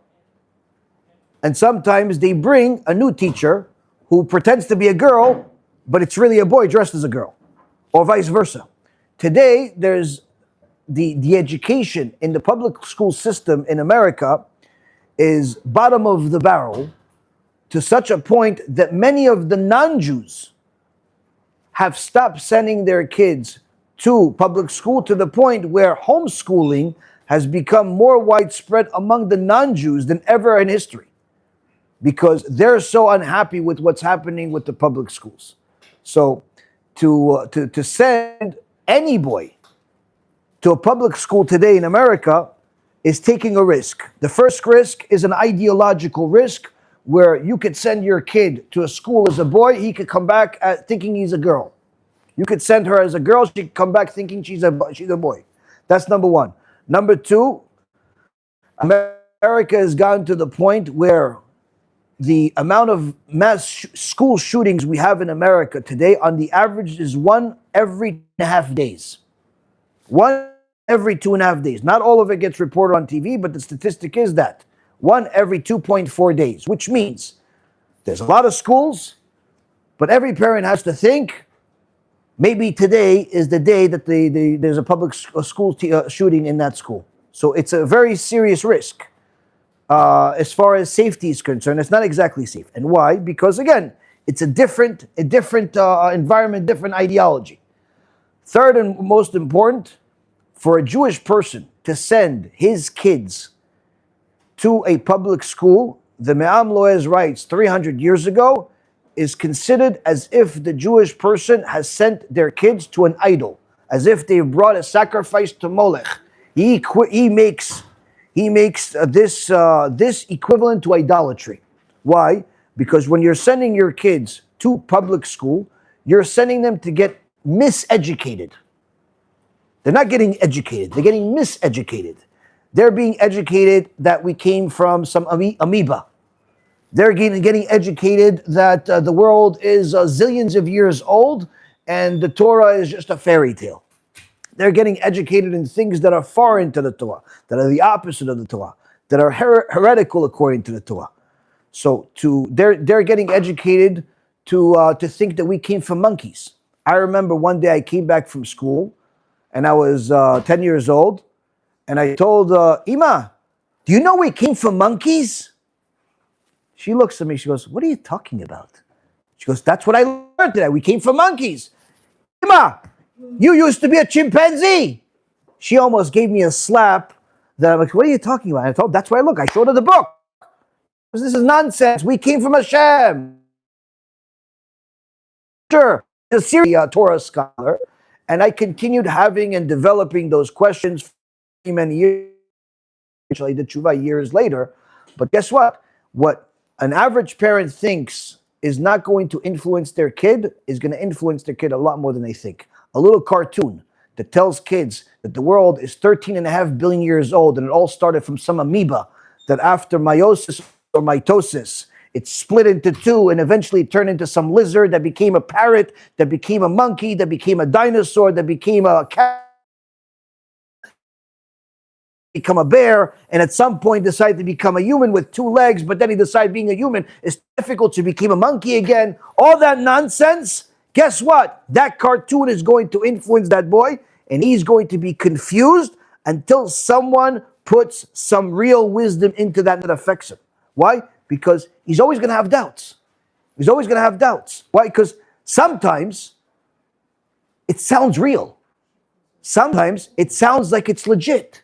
Sometimes it makes sense. Sometimes the lie is so good, it sounds better than the truth. And that's what the Gemara says in Masechet Shabbat. Sheker lo chai. The sheker, the lie, it doesn't live unless it has a little bit of truth in it. A little bit of truth in it, then it has life. If it's 100% false, it can't live. So how could, for example, evolution, something that is very widespread and a lot of people believe in it, how could that be, what's the truth in it? The Gemara in Masechet Chagiga, page 12a, says that HaKadosh Baruch Hu, before he created the world, there was just him, Enod Milvado. Then he created a point, and he expanded it. And he roared, and that point continued expanding until he roared at the heavens and said, "Die." And that's why we call him El Shakai, because he's the God that said die, that said enough. And that's also when we say that Yirat Shamayim, fear of heaven. Why do we say fear of heaven? Why don't we say fear of God? Why don't we say something else? Because the first thing to fear Hashem is the heavens. He roared at it and it stopped expanding. So the difference between the Big Bang and what our Gemara says is they both say it started from a point and it expanded. What's the difference? The difference is two things. Number one, according to the Big Bang, the world continued to expand. According to the Torah, it stopped expanding because God said stop. Second point of difference, Big Bang does not have an explanation of what that first point came from. Where did it come from? We don't know. We do know. It came from God. He created that first point. So you see, every lie has a little bit of truth in it. But if you send a kid to the Ze'evim, to the wolves of the public school system, how do you expect him to survive? He doesn't have the tools. So what is he going to do? He's going to believe that we came from monkeys. He's going to believe that today he's a boy, tomorrow he's a girl, and next week maybe he's even a dragon.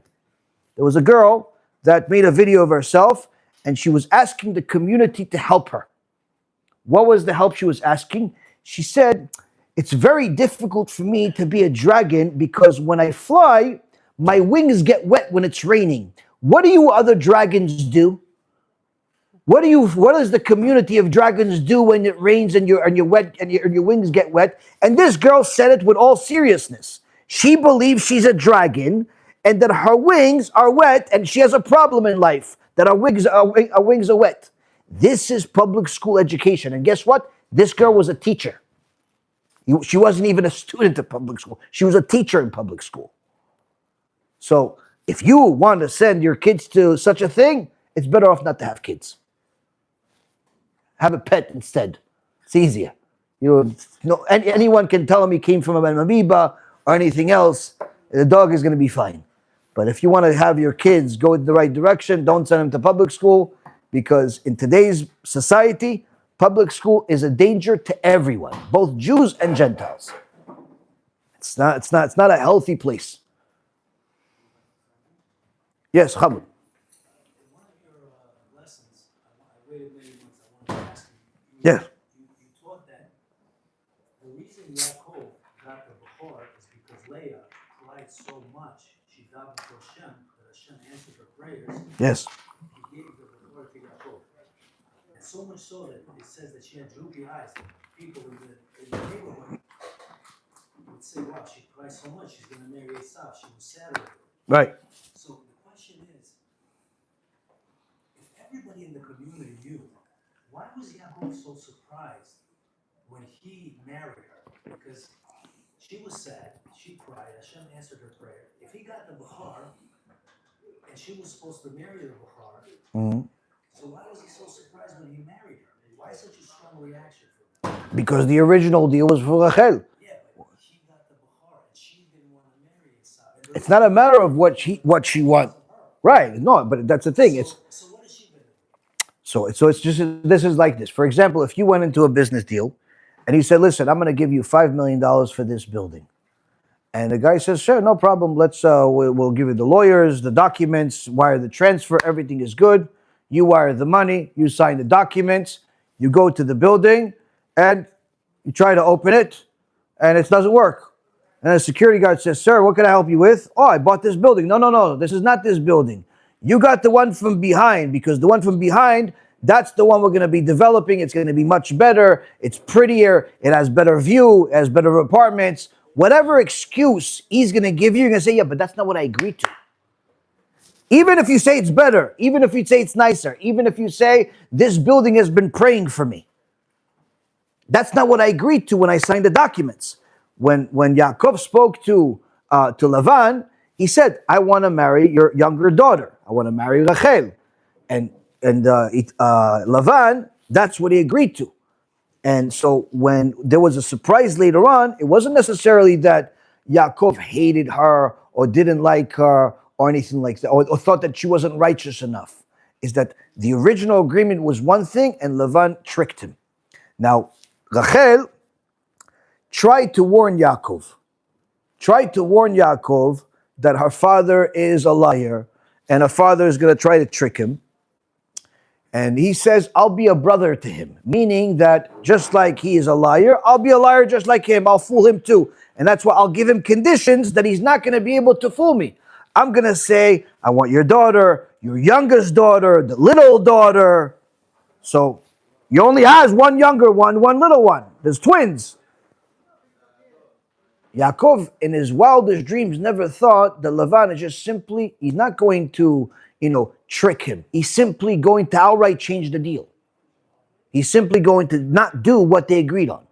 Not even in a way of manipulating things. He says, listen, whatever you wanted, that's great that you wanted it, but that's not our custom. Our custom is to marry the older daughter first. Yeah, but what about our agreement? He goes, oh, well, if you want to do that agreement, you could just work for me for another 7 years and I'll give you the other one too.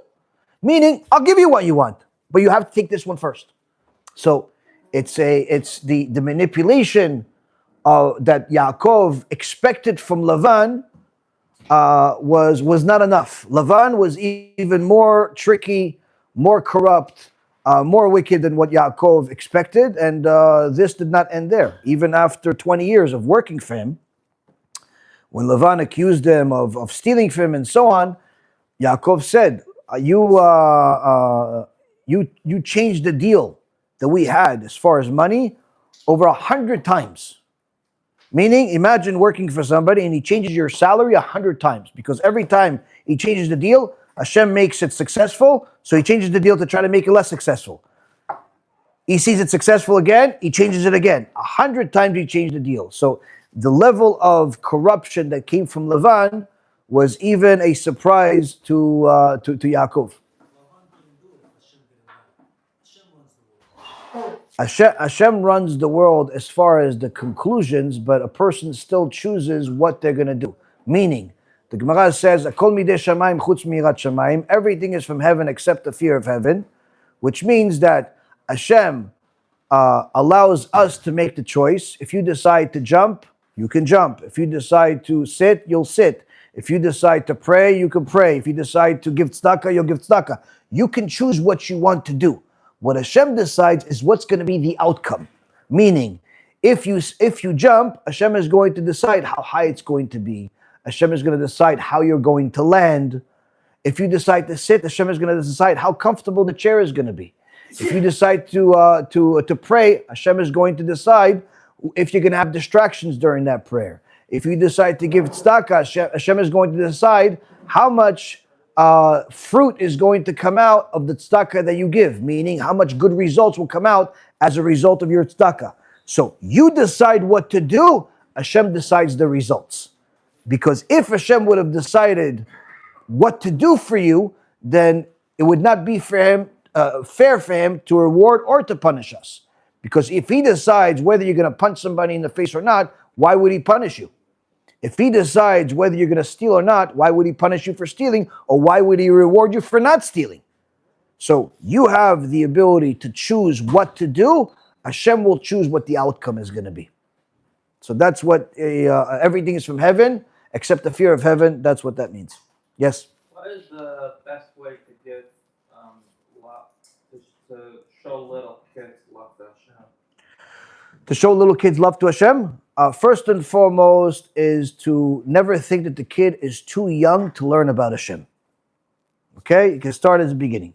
It's the kids are like a sponge. Everything that you teach them, they're going to learn, they're going to enjoy it, they're going to like it, they're going to believe it. So if you tell them stories about tzaddikim, the best thing, Rabbi Nachman of Breslov says that the best thing that you could learn is stories about tzaddikim, if you want to learn about the ways of Hashem. Because when you hear the stories of tzaddikim, you see how Hashem runs the world and how he makes miracles for this tzaddik or how he helps this poor person, all different things. You see how Hashem runs the world. So when kids learn these types of stories, they develop a special, not only a special connection with Hashem, but a special belief in Hashem's awesomeness. So that's one way that you can teach them how to love Hashem, from the stories of tzaddikim. If your kids watch something on the internet, we have a channel called BH Kids, where we turn different stories that I've said during lectures and different stories from the Torah into little cartoons, into little 5-10 minute cartoons, where they can watch these cool stories. And Baruch Hashem, a lot of parents say this is great for their kids, and some adults say it's great for them too. They like cartoons also, they're just bigger. But the point is that there's a lot of good stuff that you can teach your kids from those stories. That's the first thing. Second thing is to show them by example. A kid is going to be a replica of you. So if he sees that before you, let's say for example, before you wanted to drink, you said a blessing that's barely legible. It's so quick that no one even knows whether you mumbled or you blessed. So guess what? He's going to learn the same way. But if he sees that your blessing, where you're breaking the blessing into 3, Baruch atah Hashem, Elokeinu melech haolam, shakonya midvaro, or borei pri ha'etz, or whatever the blessing is, he sees that you have a little bit of patience for that blessing, he's going to learn to do the same thing and not swallow his words, because he's going to learn that this has meaning, this has significance, that right now, I'm thanking Hashem for giving me something to drink. I'm thanking Hashem for giving me food. So teaching them how to bless. And in general, leading by example is how they see you treat the Torah and learning Torah. If they see that you make it special, if they see that you make Shabbat special, if they see that every mitzvah you do, even if it's giving tzedakah, let's say for example you want to give $5 to the shul, and you say, you give it to your kid, you're going to give tzedakah today. You give the kid the $5, come on, put it in the tzedakah box. Guess what? He's going to think this is the greatest thing in the world. He's going to want to give money away all the time. Why? Because he remembers it when he was 5 years old. He had the first time he ever held a $5 bill was that. He's going to want to do chesed for the rest of his life. So the more excited you are about mitzvot, the more excited he or she is going to be about mitzvot. And it's and the more they connect to the mitzvot that way, the more they're going to start asking you questions about Hashem. Why should I do this? Why should I do Shema Yisrael? Why should I wear a kippah? All of and you have to have either the answers or a way to get the answers from either shiur or from Rav or wherever it is to give him the answers for questions. Because the worst thing that a kid could have is questions with no answers. And how is that generation get more and more open-minded and see more stuff? What are kids gonna look like in 20 years from now? Judaism in the past was something that we should do because following the Torah is going to get us to Gan Eden. And not following the Torah gets us to Gehenom. In our generation, Judaism is not just for the sake of Gan Eden and Gehenom.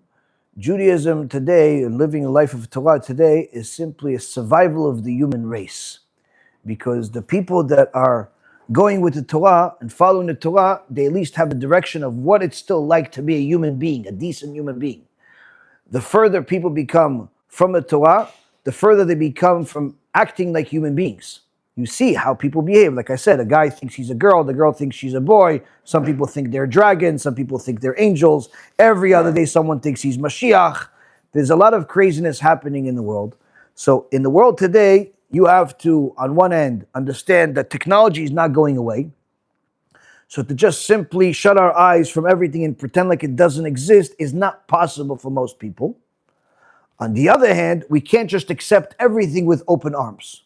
So every responsible parent that wants to show their kids, let's say, for example, videos, has to take the time to check it for themselves. So if it's a Torah video, for example, you have to make sure it's really a Torah organization and not a missionary organization that calls itself Torah. Because there's a lot of Christians out there that pretend to be Jews, and they say that they're also teaching Torah, but in reality, their agenda is always to teach about Yoshke.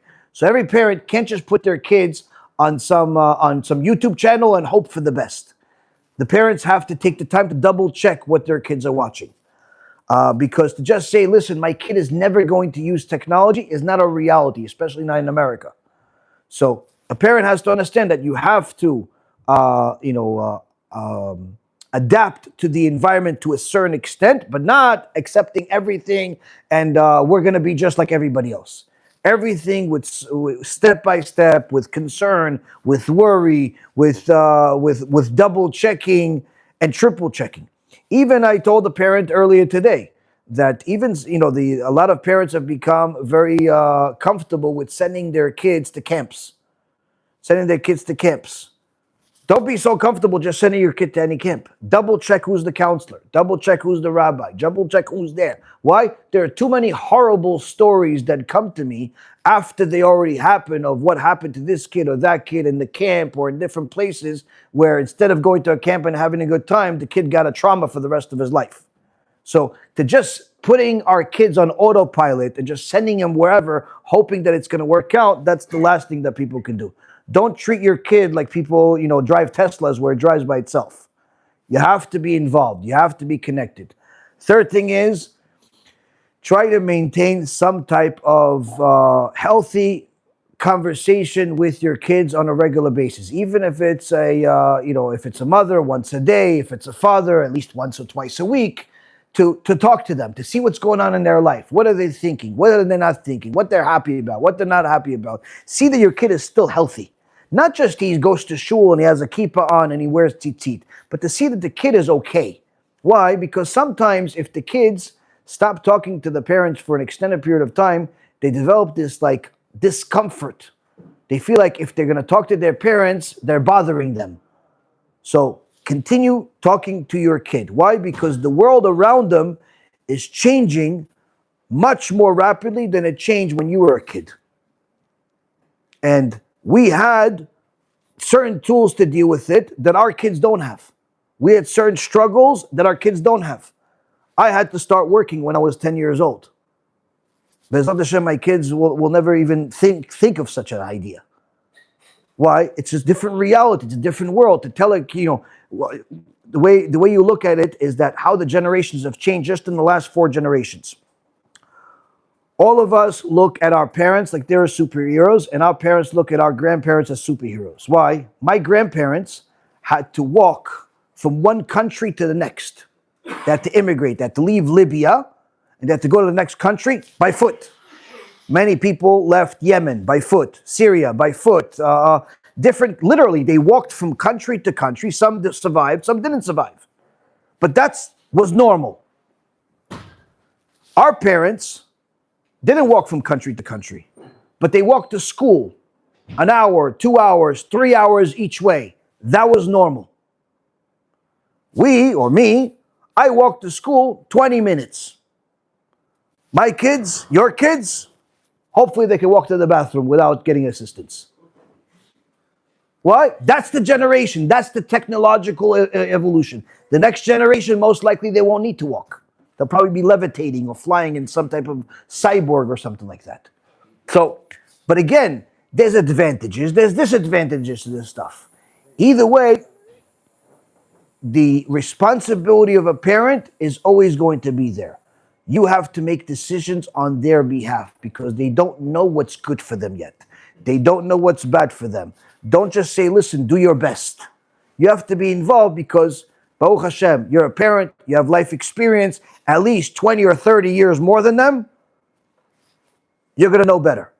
And when you have all of the technology out there, always make sure that whatever you're going as far as in the world of technology, number one, you're double checking it or your wife is double checking it. And number two, you're always following Da'at Torah as far as whether this is even appropriate or not. Because to some communities, to use the internet altogether is like the worst thing in the world. Whereas in other communities, it's acceptable if there's monitoring. So you have to make sure that you don't go too far away from where you need to be. But at the same token, you can't just tell the kids, listen, this doesn't exist. Because in a society that we live in today, a lot of stuff exists. And if the kid is going to find out only when he's 18 years old, he's going to have a lot more difficult time dealing with it. Because if you pretend like the internet and the phones and the computers don't exist, and then the kid one day gets married, he's 18, 20 years old, and that's the first time he discovers what a computer is, guess what? He's not going to know how to deal with it and all the garbage that comes with it. Whereas at least if you tell him, listen, you're 10 years old, you can use this program because this is a Torah program. This is a thing, because they're not even selling books anymore. They're giving you your education on some type of tablet. You tell them what's allowed, what's not allowed. Again, in certain communities, that's going to be acceptable. In other communities, they're never going to go that way. But either way, you have to know how to guide them. And B'ezrat Hashem, it's last but not least, pray a whole lot. Never stop praying. The Stipler Gaon was asked one time, how did you merit to have such a son as Rav Kanievsky? He says, you see this kippah? He had a big kippah. He says, I filled it up with tears every day. And until this day, I fill it up with tears. Rav Kanievsky was already 60-something years old. But his father, the Stipler Gaon, continued to cry for him. So we have to cry for our kids, or at the very least pray for them.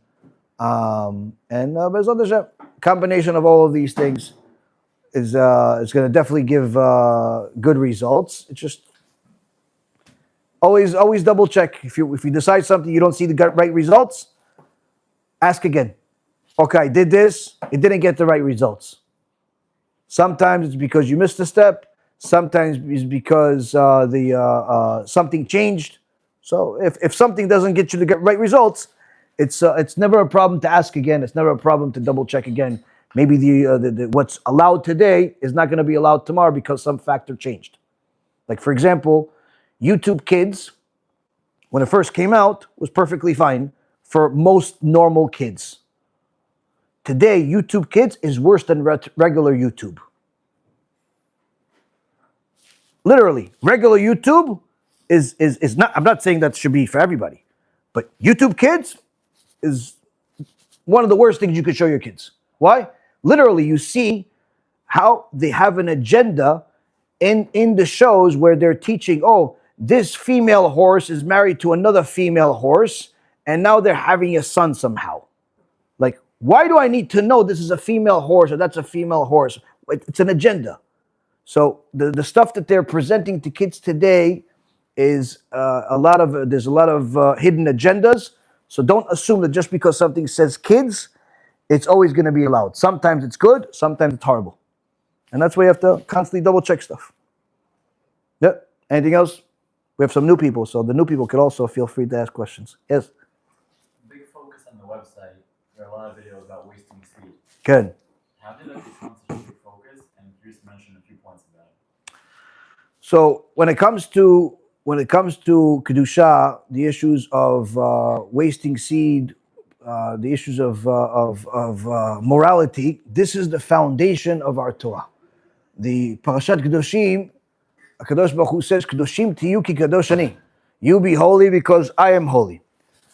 Both Rashi and the Ramban say on that place that anywhere that you're going to find holiness, you will find morality. You will find people that are reserve themselves when it comes to the issues of kedusha, when it comes to issues of keeping themselves pure. Any place that you see immorality will not have kedusha. The foundation of our neshama, the yesod, if you ever saw that diagram, the Kabbalistic diagram, the yesod is where the brit is.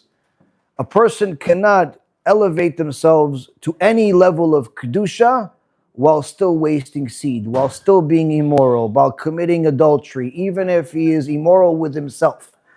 In fact, a person that wastes seed doesn't realize the amount of damage that he's causing in his neshama, because Rabbi Yochanan says, "Ever katan yesh ba'adam, mazbio savea, marivo savea, mazbio ra'ev." The person has a small member in his body. If he satiates it, meaning if he feeds it all the time, he's always going to remain hungry.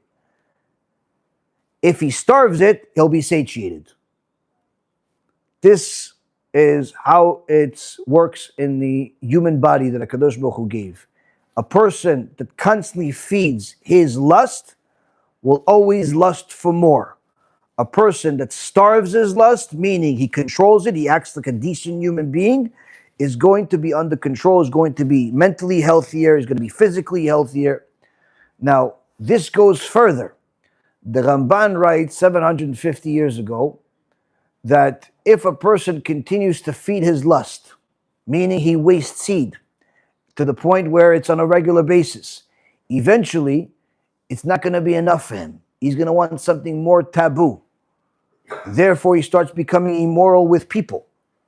Eventually, one girlfriend is not enough. He's going to want something more taboo. So he has multiple. He becomes promiscuous with others. Eventually, if he doesn't satiate himself enough there and he wants to be promiscuous with that, he's going to want more. This leads, the Ramban writes, this leads to homosexuality. Meaning, it's not enough for him to be with women, he's going to want to be with men too. If that's not enough and he continues being promiscuous, eventually he becomes bestiality. He goes with animals. And this is already written 750 years ago. Prime examples of this happening in the past generations, Nebuchadnezzar, Belshazzar, and multiple other kings were married to animals. Belshazzar's queen was a dog. Bilam, his wife, was a donkey. These are people that were multi-millionaires, had access to whatever they want. They weren't like some ugly Gargamel little in the corner troll that no one wanted to look like. Okay, these are people that had access to whatever they want, but they chose a dog, they chose a donkey, they chose all types of strange animals. Why? Because they satiated their lust in so many different ways that it never was enough. They wanted something more. One of the things that Nebuchadnezzar did is that since he was the most powerful king, and will be the most powerful king until Mashiach comes, is that he would summon all of the junior kings, all of the kings of the other countries to come to him so he could rape them. And that's what he did with every single king. He would bring them and he would rape them. This is all in the Gemara. I'm not making this stuff up. This is not like fairy tales. So he had no limitations. He had no limitations. And eventually animals too. So the point is that when a person thinks, oh, it's my body, what's the difference? Why does Hashem care? Why did he give me this ta'ava if it's not allowed? All of these different types of excuses, you have to understand, just because Hashem gave you the ability to spit doesn't mean you need to turn into a camel. Just because Hashem gave you hands doesn't mean that that you're allowed to steal everything that you want. Okay, just because somebody likes to burn things, he is a kleptomaniac, doesn't mean that you should invite him for your Shabbat dinner. Okay, so you have to understand that just because something is possible doesn't mean we need to do it. And a person, Hashem gave each and every single person a test and the ability to withstand it. Now, over the last 12 years, I taught about this topic for a couple of reasons. Number one, because like I said, it's the foundation of the Torah. Without it, there is no Kedusha. Number two, this is what Gedolei Yisrael throughout all of the generations spoke about time and time again. From the Chumash, from Parashat Noach, the Zohar Kadosh says, Kadosh Baruch Hu destroyed the world. Why did he destroy the world? Because of wasting seed. Why did Kadosh Baruch Hu hate the Canaanites? Because they were meto'avim. They did all types of immorality. Why did HaKadosh Baruch Hu destroy Sodom and Gomorrah?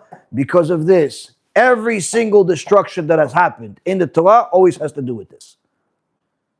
So I'm just struggling with it. Should we So everyone is struggling with it. Even the guy that's been keeping himself clean for 6 months is struggling with it. Everyone's struggling with it. Now, the biggest reason why people are struggling with it is because they do not have the tools of how to withstand it. So what I started doing over the last 12 years is I gave a lot of shiurim about the topic. We even have a film called Tikkun Abrit, which is also online. It's free. Everything that I say is free. Or if somebody wants to get a tablet, they can get a tablet. It's on this thing also. It's one of the 19 hours films that are in it. This Tikkun Abrit film has 116 sources from across different parts of the Torah of where it talks about this topic. But 116 is only less than 1% of 1% of the sources that talk about it. This is just stuff that we highlighted. Over the years, we've made hundreds of shiurim and short clips about this topic, because in order for a person to pass this test, it's not enough for them to know it's wrong. They need to know it's wrong. They need to know it's bad for them. And they need to know that they can overcome it.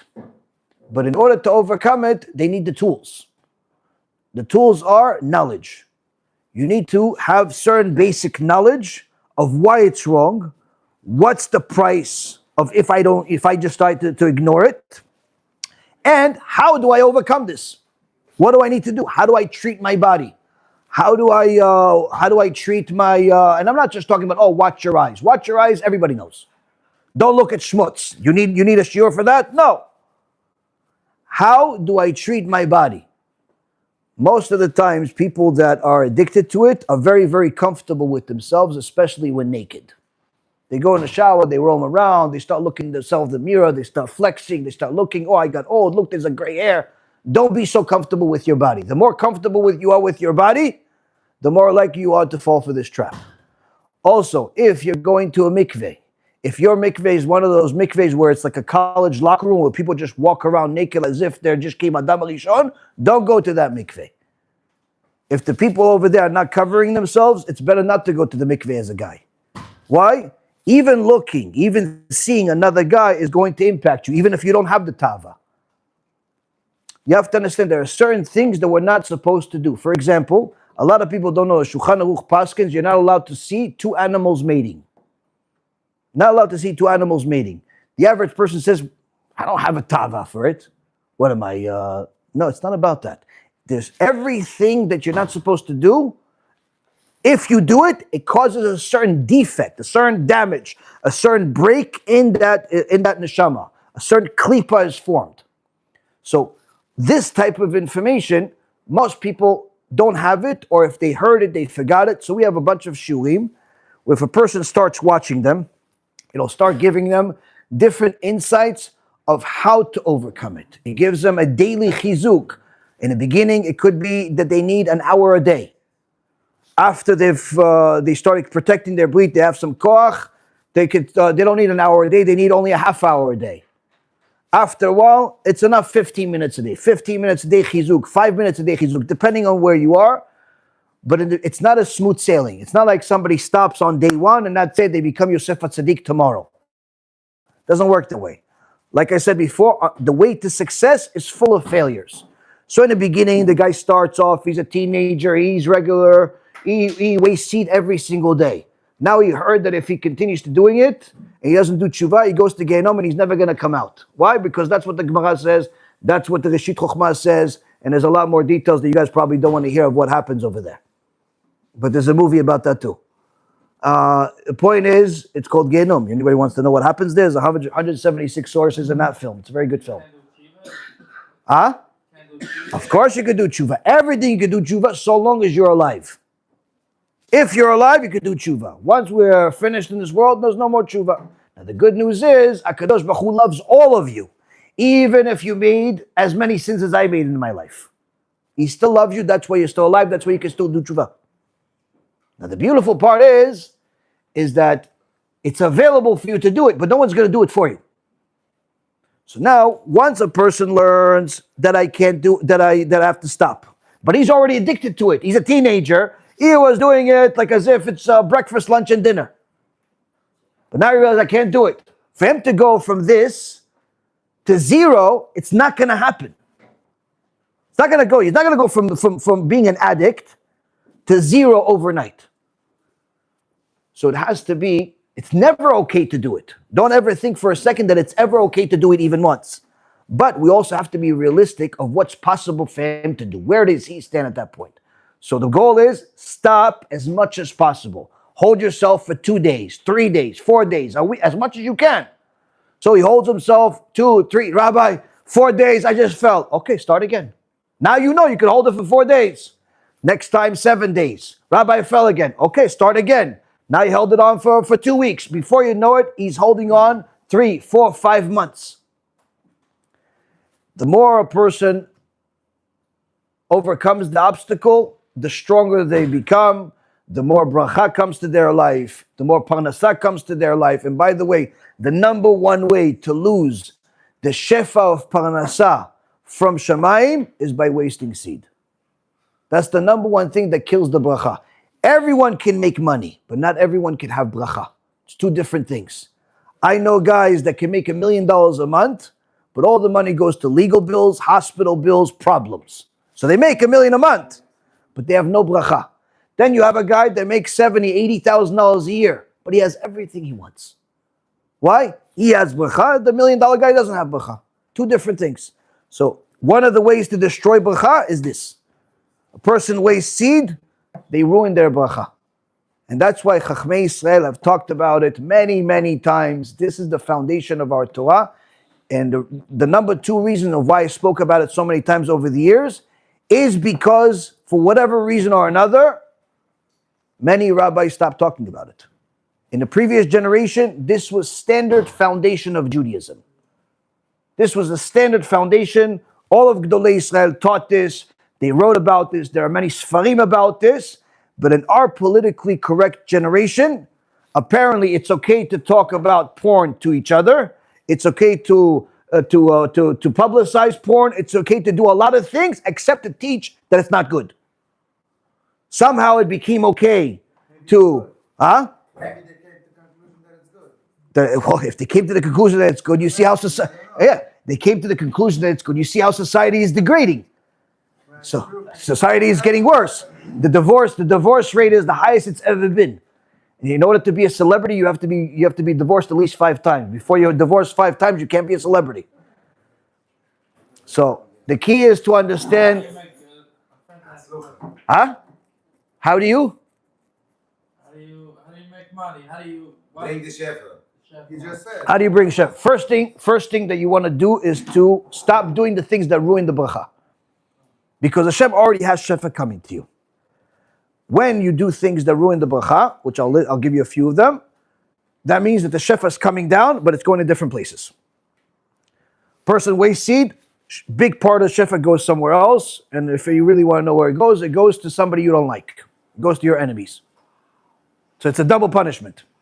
So the guy that you don't like, that you just saw with a brand new car and a brand new house and a brand new this, that could have been yours, but you gave it to him. So that's one. Second thing is chilul Shabbat. Person doesn't keep Shabbat like halakha, big part of the shefa. Third thing is problems with shlom bayit. If there's no shlom bayit, man and woman constantly fighting, it ruins the shefa. Oh, shlom bayit is important, but not everybody's married. Even without, Not everybody's married. even without your roughly his part, it's logically not healthy for the shepherd. Oh yeah, of course. That in itself ruins shlom bayit, the wasting seed. The third thing that ruins the shefa is if the wife is not modest. What if the guy is married to a woman that walks around like she, forgot her clothes at home? So that kind of thing ruins a lot of bracha. The next thing that ruins bracha is being dishonest in business, doing things that are against the Torah, such as a malveh beribit, to make money from ribit. Initially, it looks like you're making a lot of money, but every time a person lends money with charging interest, they acquire themselves the curse that they will eventually lose that money at some point. There's no such thing that whoever is rich, mother was good or whatever, they're good luck. There's a person, like I said, there's two different things. There's making, They're rich. right, Hashem, if every time a person smoked a cigarette on Shabbat, his head would blow up, then everybody would know that, okay, you're not allowed to smoke on Shabbat. There's no test. So Hashem doesn't punish right away. Hashem gives us chances. Right. Hashem allows us to make choices, but eventually everything comes to judgment. Everything comes to some people, they get judged earlier, some people later. Some people get it in their teenagers, some people later on in their life. But at some point or another, HaKadosh Baruch Hu closes the accounts with everybody. Initially, there's an illusion. This is what Shlomo HaMelech writes in Kohelet, that it looks like the evil person, the wicked people are prospering, but he says, but I've seen that eventually HaKadosh Baruch Hu closes the accounts with everybody. It's an illusion. It's an illusion. So again, if a person wants to have bracha, the first thing is to stop doing the things that ruin the bracha. That in itself is going to change your mazal. That in itself is going to improve your situation. If you know, let's say out of 5 things that I mentioned, you know that you're doing one thing wrong, you fix that, automatically your bracha is going to change. This is guaranteed and proven. If a person already, let's say, for example, all of these things, he's perfect. He protects his brit, he has shlom bayit, his wife is modest, everything is, he's tzaddik. Then he wants to increase his bracha. Then he needs to do things that increase bracha. To increase bracha, you can do a few things. Number one, you can take, if you want to have protection for your money, you give maaser to support Torah. If you want to become rich, you give chomesh. That's what the Gaon Mivilna says. Someone that gives maaser to publicize Torah, to help people do tshuva, to support the world of Torah. And they want protection, they give maaser. If they want to become rich during their lifetime, they give chomesh. To give maaser and to give chomesh is not easy for everyone. Some people it's easy for them, some people it's very difficult for them, depending on their tikkun in this world. Some people have the midah of giving, some people they have the midah of taking. So it all depends on what your test is. The second thing is that a person can do to bring bracha is to support helping people do tshuva, to help people do tshuva, to be involved in it in some way or another. Why? Because this is the most favorite thing in the eyes of Hashem, because when you bring one of his children back to him, the prophet Jeremiah says, if you bring someone that used to be a Mechalel Shabbos, used to be a Kofer, used to be something, and you bring him back to Hashem as a Yakar, kepitiye, you're going to be like my mouth. Meaning, what you ask for, HaKadosh Baruch Hu says, I'm going to do. Huh? Everyone wants to see it. Everyone wants to see it? It happens. I mean, if you've been watching some of my videos over the years, you would see it. Every year we have an annual campaign. We have campaigns throughout the whole year for a lot of things that we do, but the biggest campaign that we have is during the high holidays. That's usually when we raise the most amount of money. That's usually when we have a special blessing. And every year we publicize the miracles of the past year for the big donors. There are certain people that buy a special blessing donation. And every year we publicize, we have them on video. They tell us, we don't know what their miracle is. They tell us what happened to you from last year. And every year we have new miracles. Woman had cancer is gone. A guy married for 10 years, no kids, has kids. A person that had $15,000 to his name ended up the year with $1.5 million. All types, all of it is in there. And we make sure all these videos are public. All of these videos are public. Ask Yoel. All these videos are public, and there's a lot of miracles that are not reported. I keep asking the people to report the miracles. But every year we have more and more. Why? Giving the commission. So why do we publicize it? Because one of the things that HaKadosh Baruch Hu promises is when you support Torah, you're supposed to get a blessing. So I always tell people, and I don't know if anybody else does it, I don't know if anybody else does it also, I tell people, if you're seriously donating to our organization over an extended period of time, and you don't see any blessing, then there's something wrong with us. What? You're supposed to see a blessing. Now, I'm not saying it's going to automatically fix every problem you have, but you're supposed to see a blessing. You're supposed to see some major improvement. There has to be. Some people get health, some people get finances, some people get zivug. Everybody gets something.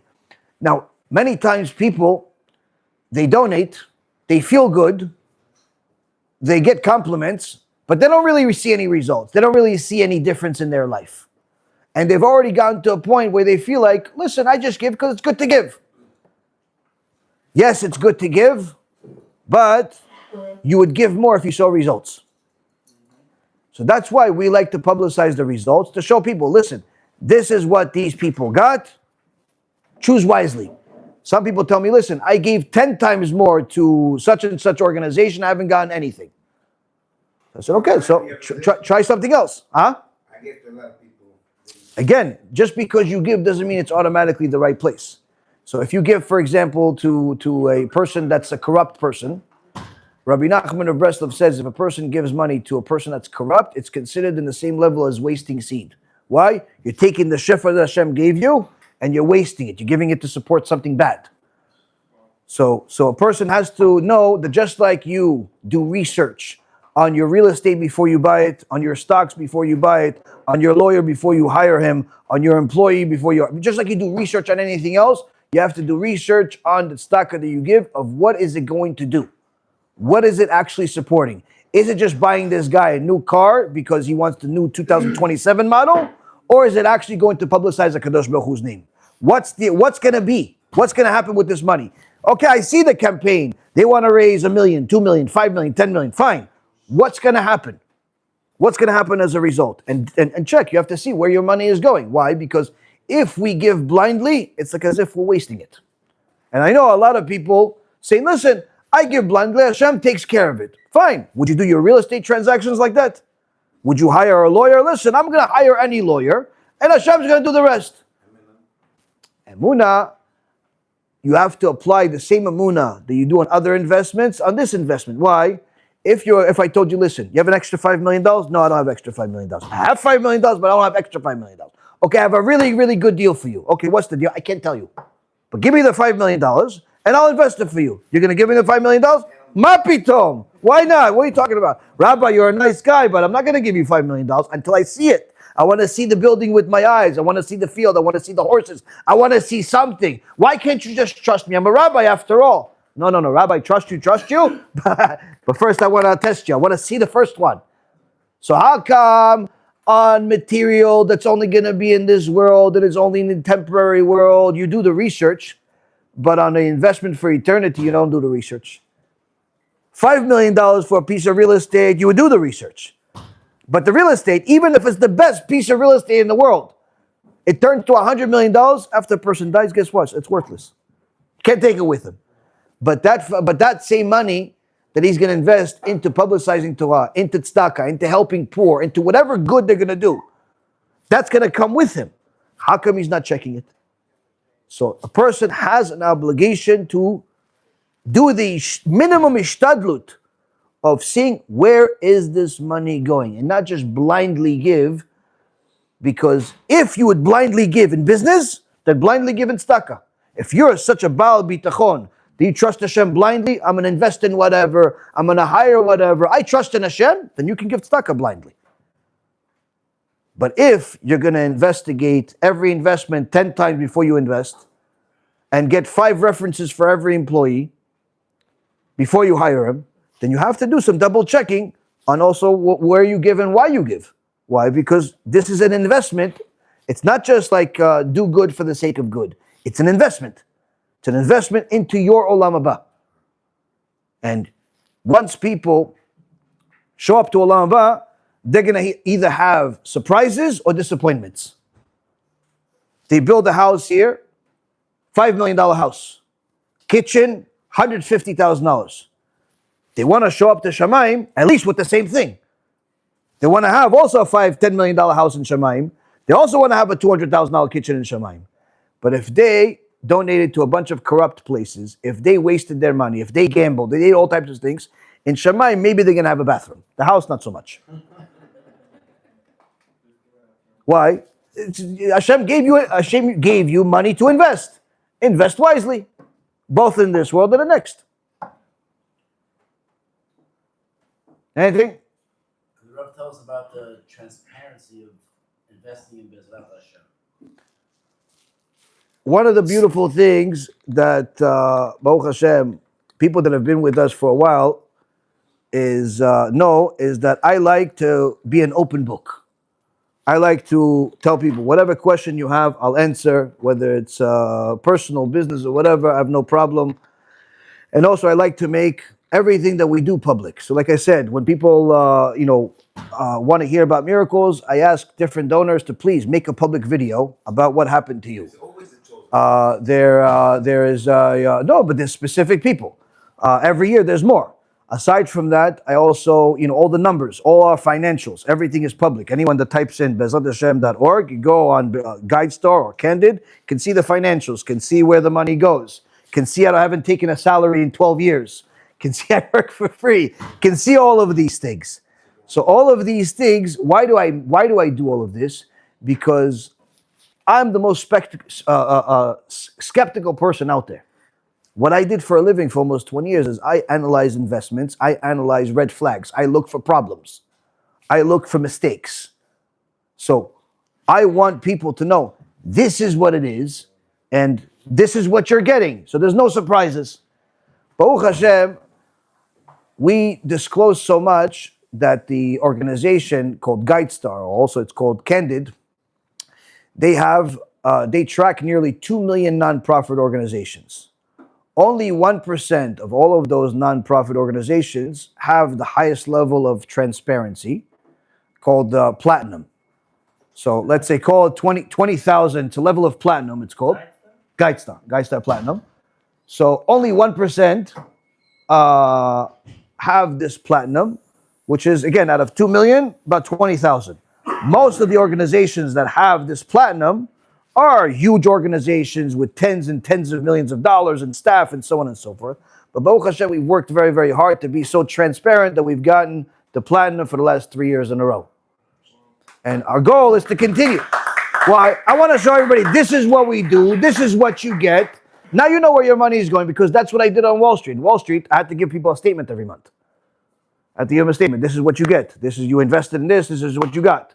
Every year you get a statement. Same concept with donations. I think that people need to invest a little bit more time into what they donate, where they donate, why they donate, because according to our Chachamim, you're supposed to get results for supporting Torah in this world and the next, not just the next world. It's not supposed to be just schar in Gan Eden. You're also supposed to get results in this world, which means that if your life hasn't improved, there's one of a few problems. Either you're not giving enough, or you're giving to the wrong places. That's pretty much, it's a very limited amount of possibilities. So a person has to double check. If they're not giving enough, that's a problem. If they're giving more than enough, they're one of the gvirim, then are you giving to the wrong place? The third possibility is, like I said before, is a person is doing something to ruin their bracha. If they're doing something to ruin their bracha, it doesn't matter how much they give. If they're making money from stealing from people, or they're in one of these corrupt businesses of merchant cash advance, doesn't matter if they give $1 billion a day. None of that is going to give them more bracha. They may make more money. Huh? It's worse. It's worse when they do business with goyim, because when Reuven takes advantage of Shimon, then Shimon doesn't like Reuven anymore. But when Reuven takes advantage of Jose, then guess what? Jose becomes an anti-Semite. So that becomes Chilul Hashem. And the Rambam writes that Chilul Hashem is the worst of all. The Gemara says the worst of all. What does it mean, the worst of all? That means that, according to the Gemara Masechet Yomah, that means that the person cannot do easy tshuva for Chilul Hashem, and in most cases, he has to die in order to start doing tshuva for it. Some of the Chachamim that spoke about it, like Rabbi Yisrael Misalant, says that you could fix Chilul Hashem with Kiddush Hashem, but to do Kiddush Hashem is not easy. People think that just because you gave challah to your next door neighbor, it's Kiddush Hashem. It's not so simple to do Kiddush Hashem. But to go and take advantage of goyim is worse than taking advantage of Jews. Because you take advantage of a Jew, you're hurting a Jew. It's not good. The person has to do tshuva for it. But if you hurt a goy, gezel a goy is worse than a Jew. I have an entire shulim about this. We also have an halachic tshuva of why the merchant cash advance business is forbidden for Jews. And we've offered anyone that's a chacham that wants to prove this tshuva wrong, $100,000. The offer has been going on for 7 years. Every chacham that has read the tshuva agreed with it. Huh?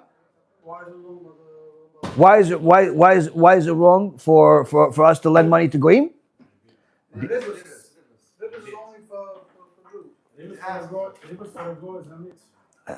That's what a lot of chachamim have thought initially until they learn more about the topic. It's not a mitzvah; it's a reshut, meaning you're allowed to charge interest to the goy, but it's not a mitzvah. How do we know it's not a mitzvah? A lot of people say, "Wait, the Rambam says it's a mitzvah, but how come it's not part of his Sefer HaMitzvot?" When the Rambam wrote the Sefer HaMitzvot, he had all of the mitzvot listed. There's no mitzvah of charging ribit. And the Shulchan Aruch, who most of the time paskins like the Rambam, says it's not a mitzvah, it's a reshut, meaning it's permitted to charge the goyim interest. But permitted does not mean charge them whatever they want.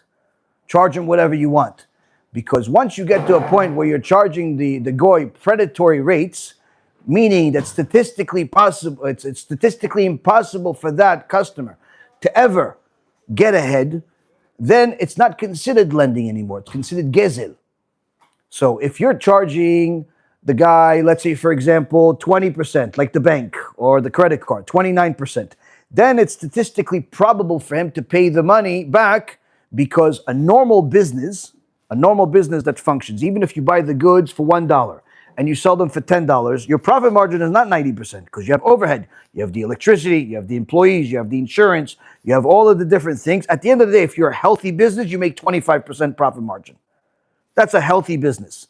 25%. If you're a software company with very little overhead, you're like Palantir, the most profitable software company in the last few years, you're at 71%, which is an anomaly. It's not realistic. Most businesses, healthy businesses, your mom and pop shops, your plumber, your electrician, your lawyer, 25% is a healthy business after expenses.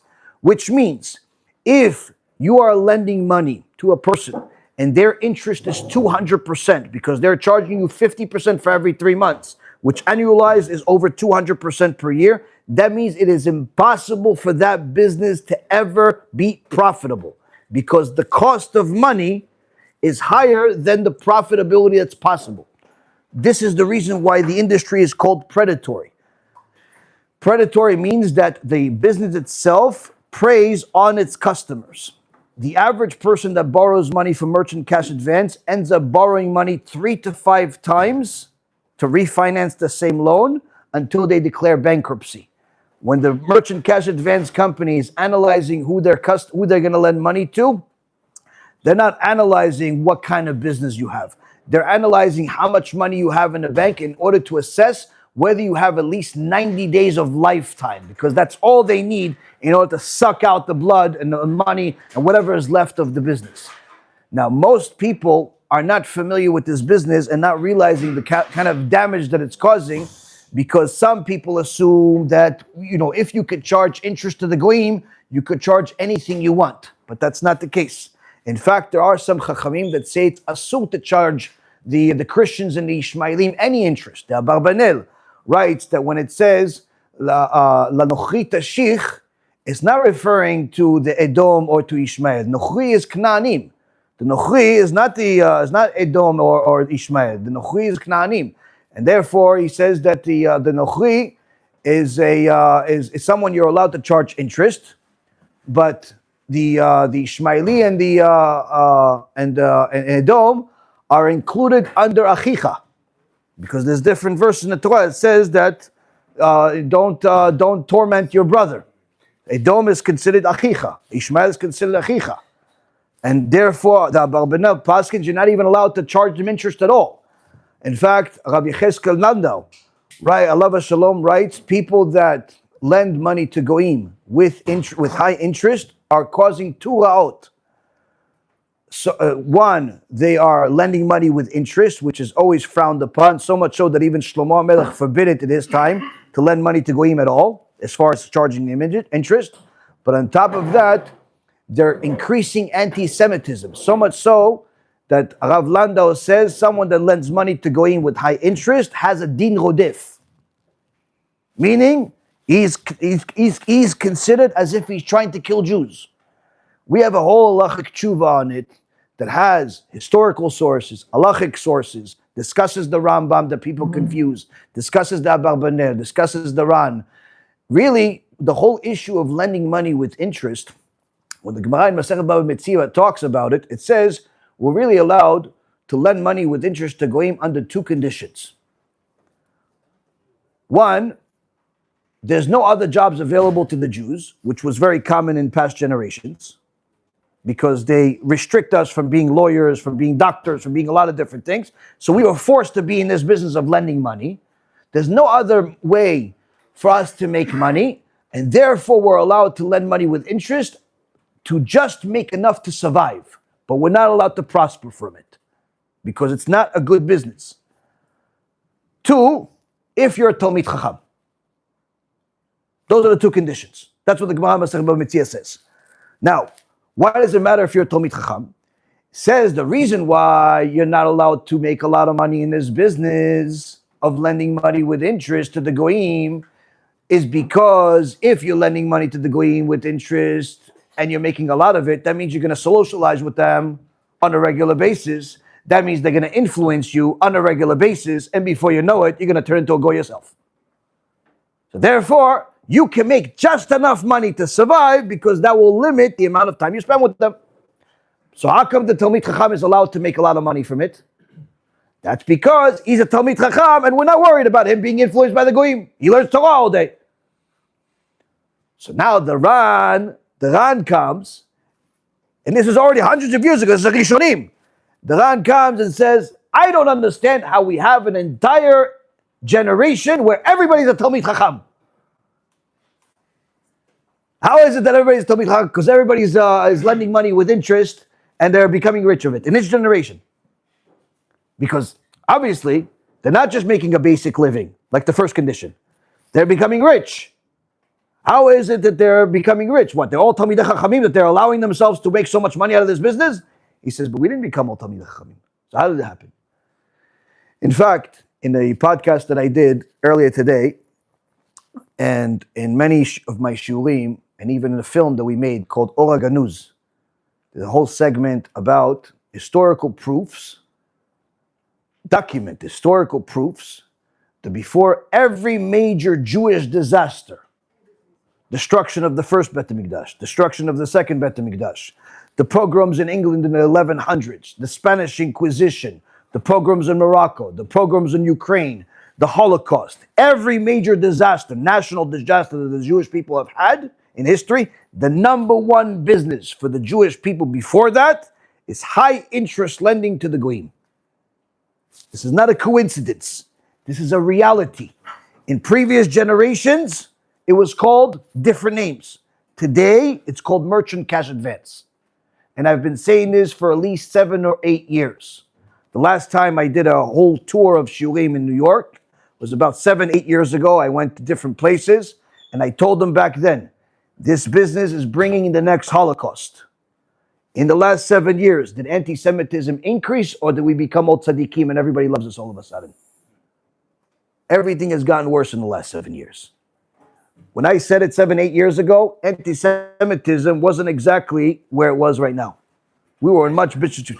And guess what? Cash advance business only grew during that time. It grew to such an extent that it became normal. People are flaunting the $300,000 watch they bought this week for money they made this week. People are looking up. People are, right, or they took it from one of their customers that couldn't pay the loan. The people are flaunting money. People are throwing money. People are thinking that this is okay. Why? Because the common excuse is, listen, we're only doing it to Goyim. And number two, the rabbi says it's okay. Which rabbi? No one wants to put their name on it. But the reality is, every single Talmid Chacham we've given, this tshuva that we have published, that has read it, we told him, listen, if you could write a tshuva that proves this wrong, $100,000 payable to whoever you want. Every single person that has read the tshuva has agreed, there's no way to disprove this tshuva. This business is not allowed for Jewish people. There's no permission to do it. Why? It's considered gezel. It's considered chilul Hashem. It violates multiple halachas. It's gnevat da'at. There's multiple things that this business is that people do not realize unless they study intensely the ilchot of ribit, the ribit agoy. It's not like as simple as people say. Some people say, no, listen, the Rambam says it's a mitzvah. No, you misunderstood the Rambam. If it was a mitzvah, it would be listed in one of the 630 mitzvot. In his book, he wrote a sefer of mitzvot. It's not there, which means it's not a mitzvah. It's a reshut, it's a permission, but it's not a permission, a license to steal. There's a difference between charging ribit, like the chukot ha'olam, like what's happening in the world, and a ribit that is predatory. The Torah did not give us permission to destroy people's lives. And the more a person learns about this business, the more they realize this business is destroying the economy, is destroying lives. People are committing suicide as a result of what's happening to their business. And this is not a new thing. This is not a new thing. This is something that, unfortunately, a mistake that Am Yisrael has made many times in history, and it never ended it well. The chief rabbi of Morocco in the 1800s spoke against the people that were lending money with high interest, as if like he was speaking to the government against his own people. Why? He says, the anti-Semitism, all you guys hate us because of these people. The same thing happened in Ukraine. Same thing happened all over the generations. This has happened. This is not a new problem. It's just called a new name. But unfortunately, I am, from what I know, I am the only English-speaking rabbi that's speaking about it. Or in Hebrew, there's my rabbi is the only Hebrew-speaking rabbi speaking about it. Nobody else is speaking about it. Either because they're not aware of the problem, or they're part of the problem. Those are the only two realities. Huh? The tshuva is on our website. You go to be'ezathashem.org. There's a section called free PDFs and free books. You can download it. It's in one of two books. There's a book called Ochachot v'Tochachot. It's one of the tshuvas over there. Or there's Achtov L'Yisrael. That's Perek Hey.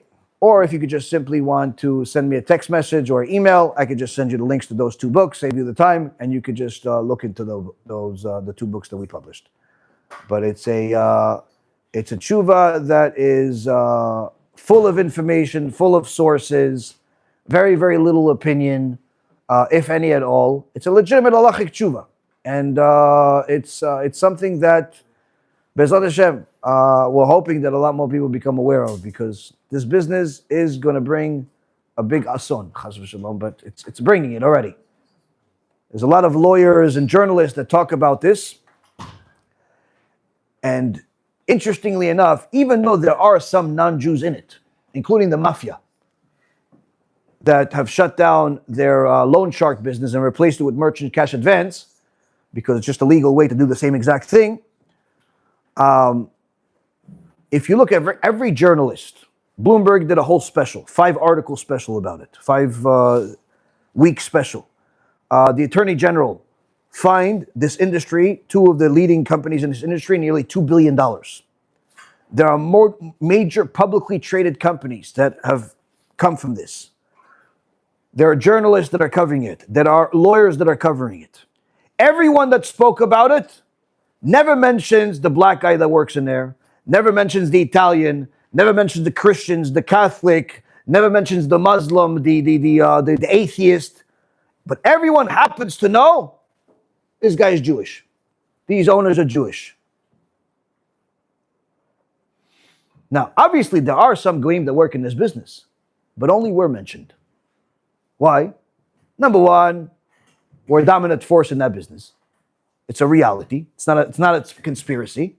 We're the majority of the people in this business. And number two, it's Yad Hashem.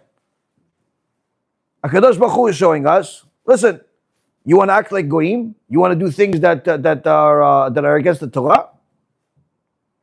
I'll make sure to use Edom to be the stick. This is a reality. It's not a new problem.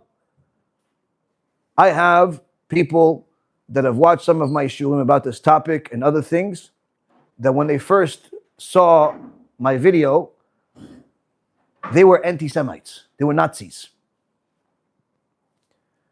And they thought, wait, look, he's talking against his own people. Look, this rabbi. they started watching more of my shulim, and they started realizing, listen, there's a difference between what the Torah says and what some people say. Not every Jew is the best representation of Judaism. Some people are a misrepresentation. There's always a bad apple. And guess what? Some of these Nazis realize that there's such a big difference between what we're supposed to be and what the people they hate are. He says it's two different people. The people that they hate, they're not doing what they're doing that's bad because they're Jewish. They're doing what they're doing bad because they're people. George Soros is not a Rasha Merusha because he's Jewish. He's a Rasha Merusha because he's a selfish person and he cares less about anybody else but himself. And all of those people that the Nazis and all of these anti-Semites like to highlight as bad Jews, some of these Nazis realize from my shurim, yeah, but a lot of times they start realizing, listen, these people that are being highlighted, they're not doing what they're doing because they're Jewish. They're doing it because they're people. And guess what? Some of these Nazis became former Nazis. And some of them even converted to Judaism. Just in last week, a famous Nazi publicly stated that he is no longer a Nazi. He's already been doing it for the last few months. But a week ago, he publicly stated that he stopped being a Nazi because of our shulim. Instead of being a Nazi, he now loves Jews and he wants to make bridges between to make peace. So the beautiful thing is, Rabotai, is that the truth of the Torah is always going to bring good. But we have to understand what the truth is. The Torah is not supposed to hurt anyone.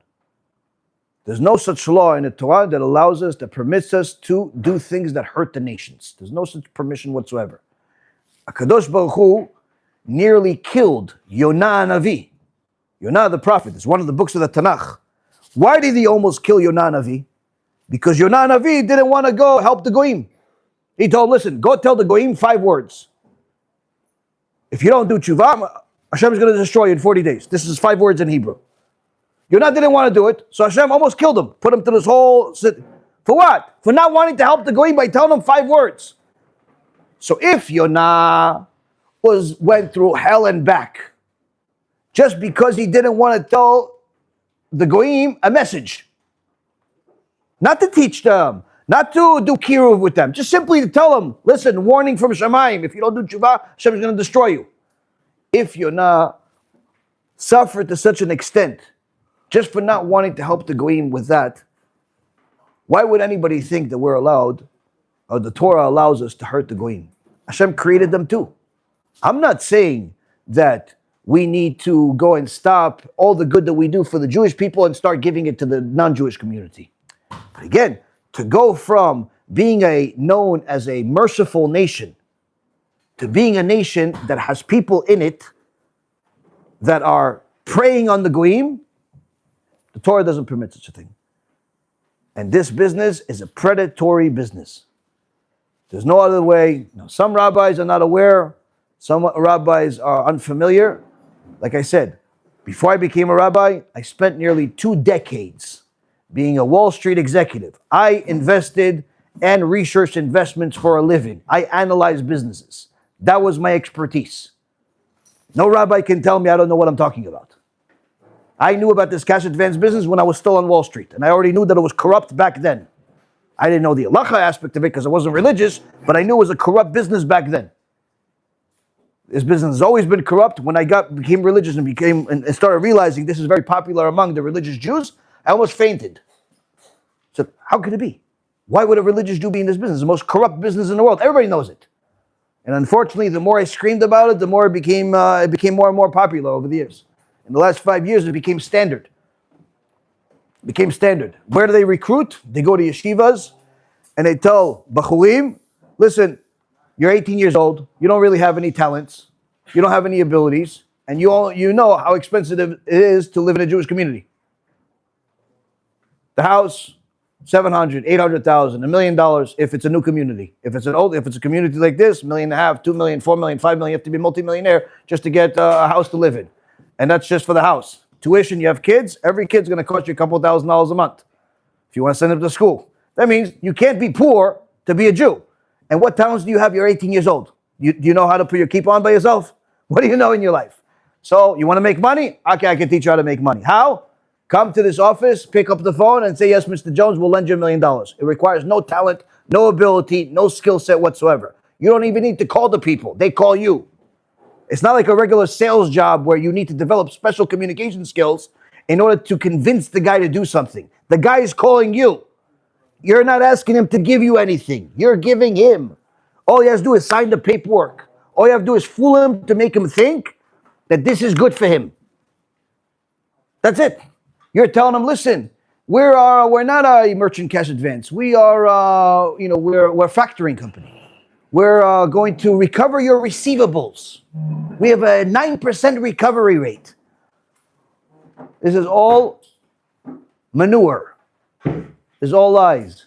They put 8, 9% on the paperwork, 8% recovery. You know what that means? Nothing. It has nothing to do with what the deal is. It's just complete figment of imagination to steer the person's attention into something to make them believe that's what they're going to get charged.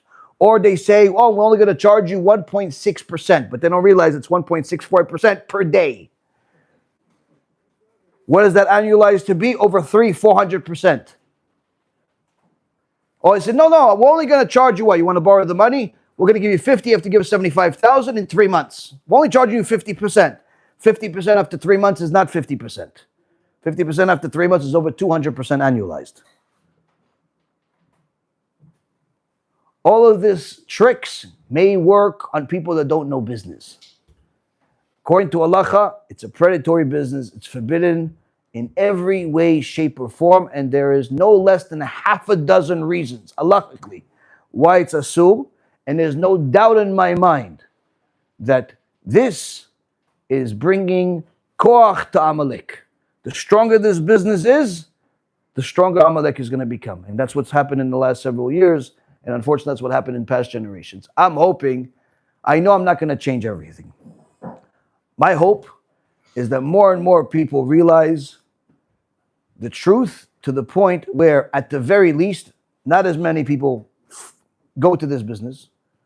Number 2, people stop looking up to these losers that are stealing people's money and calling it making a living because he bought a new Porsche or he bought a new Ferrari or he has a $400,000 watch. If he made that money from cash advance, it's the same thing as him making that money from murdering people. It's no different. It's damim. It's damim. It's not considered. It's considered gezel. Gezel is when you steal money. It's called damim. You just destroyed somebody's life. Now, anyone that spent any time building a business knows how much mesirut nefesh it requires to build a business, to pay the bills on time, to pay the employees on time, to make sure you pay for your inventory, your suppliers, to make sure that you're complying with the law, to make sure everybody gets money. People that start businesses have to lose sleep, have to lose time with their family, have to lose pretty much their life just to build a business. So imagine a business built after 25, 30 years. He's got 25, 30 employees. He has lost a lot of sleep over the last 30 years, but he finally built a business. He thinks, listen, I'm going to borrow $500,000 from this cash advance. I'm going to be able to expand the business. He doesn't realize that he's writing himself a death sentence. Now, after he refinances that loan from cash advance to cash advance, from lie to lie, because they keep telling him they're going to send him to they're going to give him after the second loan. Then we got to know you. Then we'll give you a small business loan, which is only going to be 12%. It's only going to be 8%. They give him all types of tricks to buy more time. But each time they get more commission. Eventually, they even send them to a sister company of debt settlement. That's another way they can make more money on commissions. It's the same company, just different name on the door. Sometimes it's in the same building. The point is that after they do this, the guy declares bankruptcy. What does it mean, declare bankruptcy? That means that a 30-year business goes to garbage. That means 20 employees are unemployed. That means that all the suppliers that fed their kids with that money, gone. The amount of damage that every business that gets shut down from this company, from this merchant cash advance, is unquantifiable. It's not he just hurt one guy.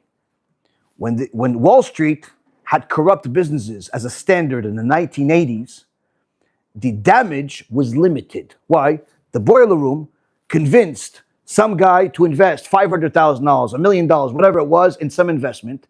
Let's say the investment was fake. He stole the money. Guess what? That doctor or that lawyer that invested $1 million, he lost $1 million. The end. He got hurt. That's it.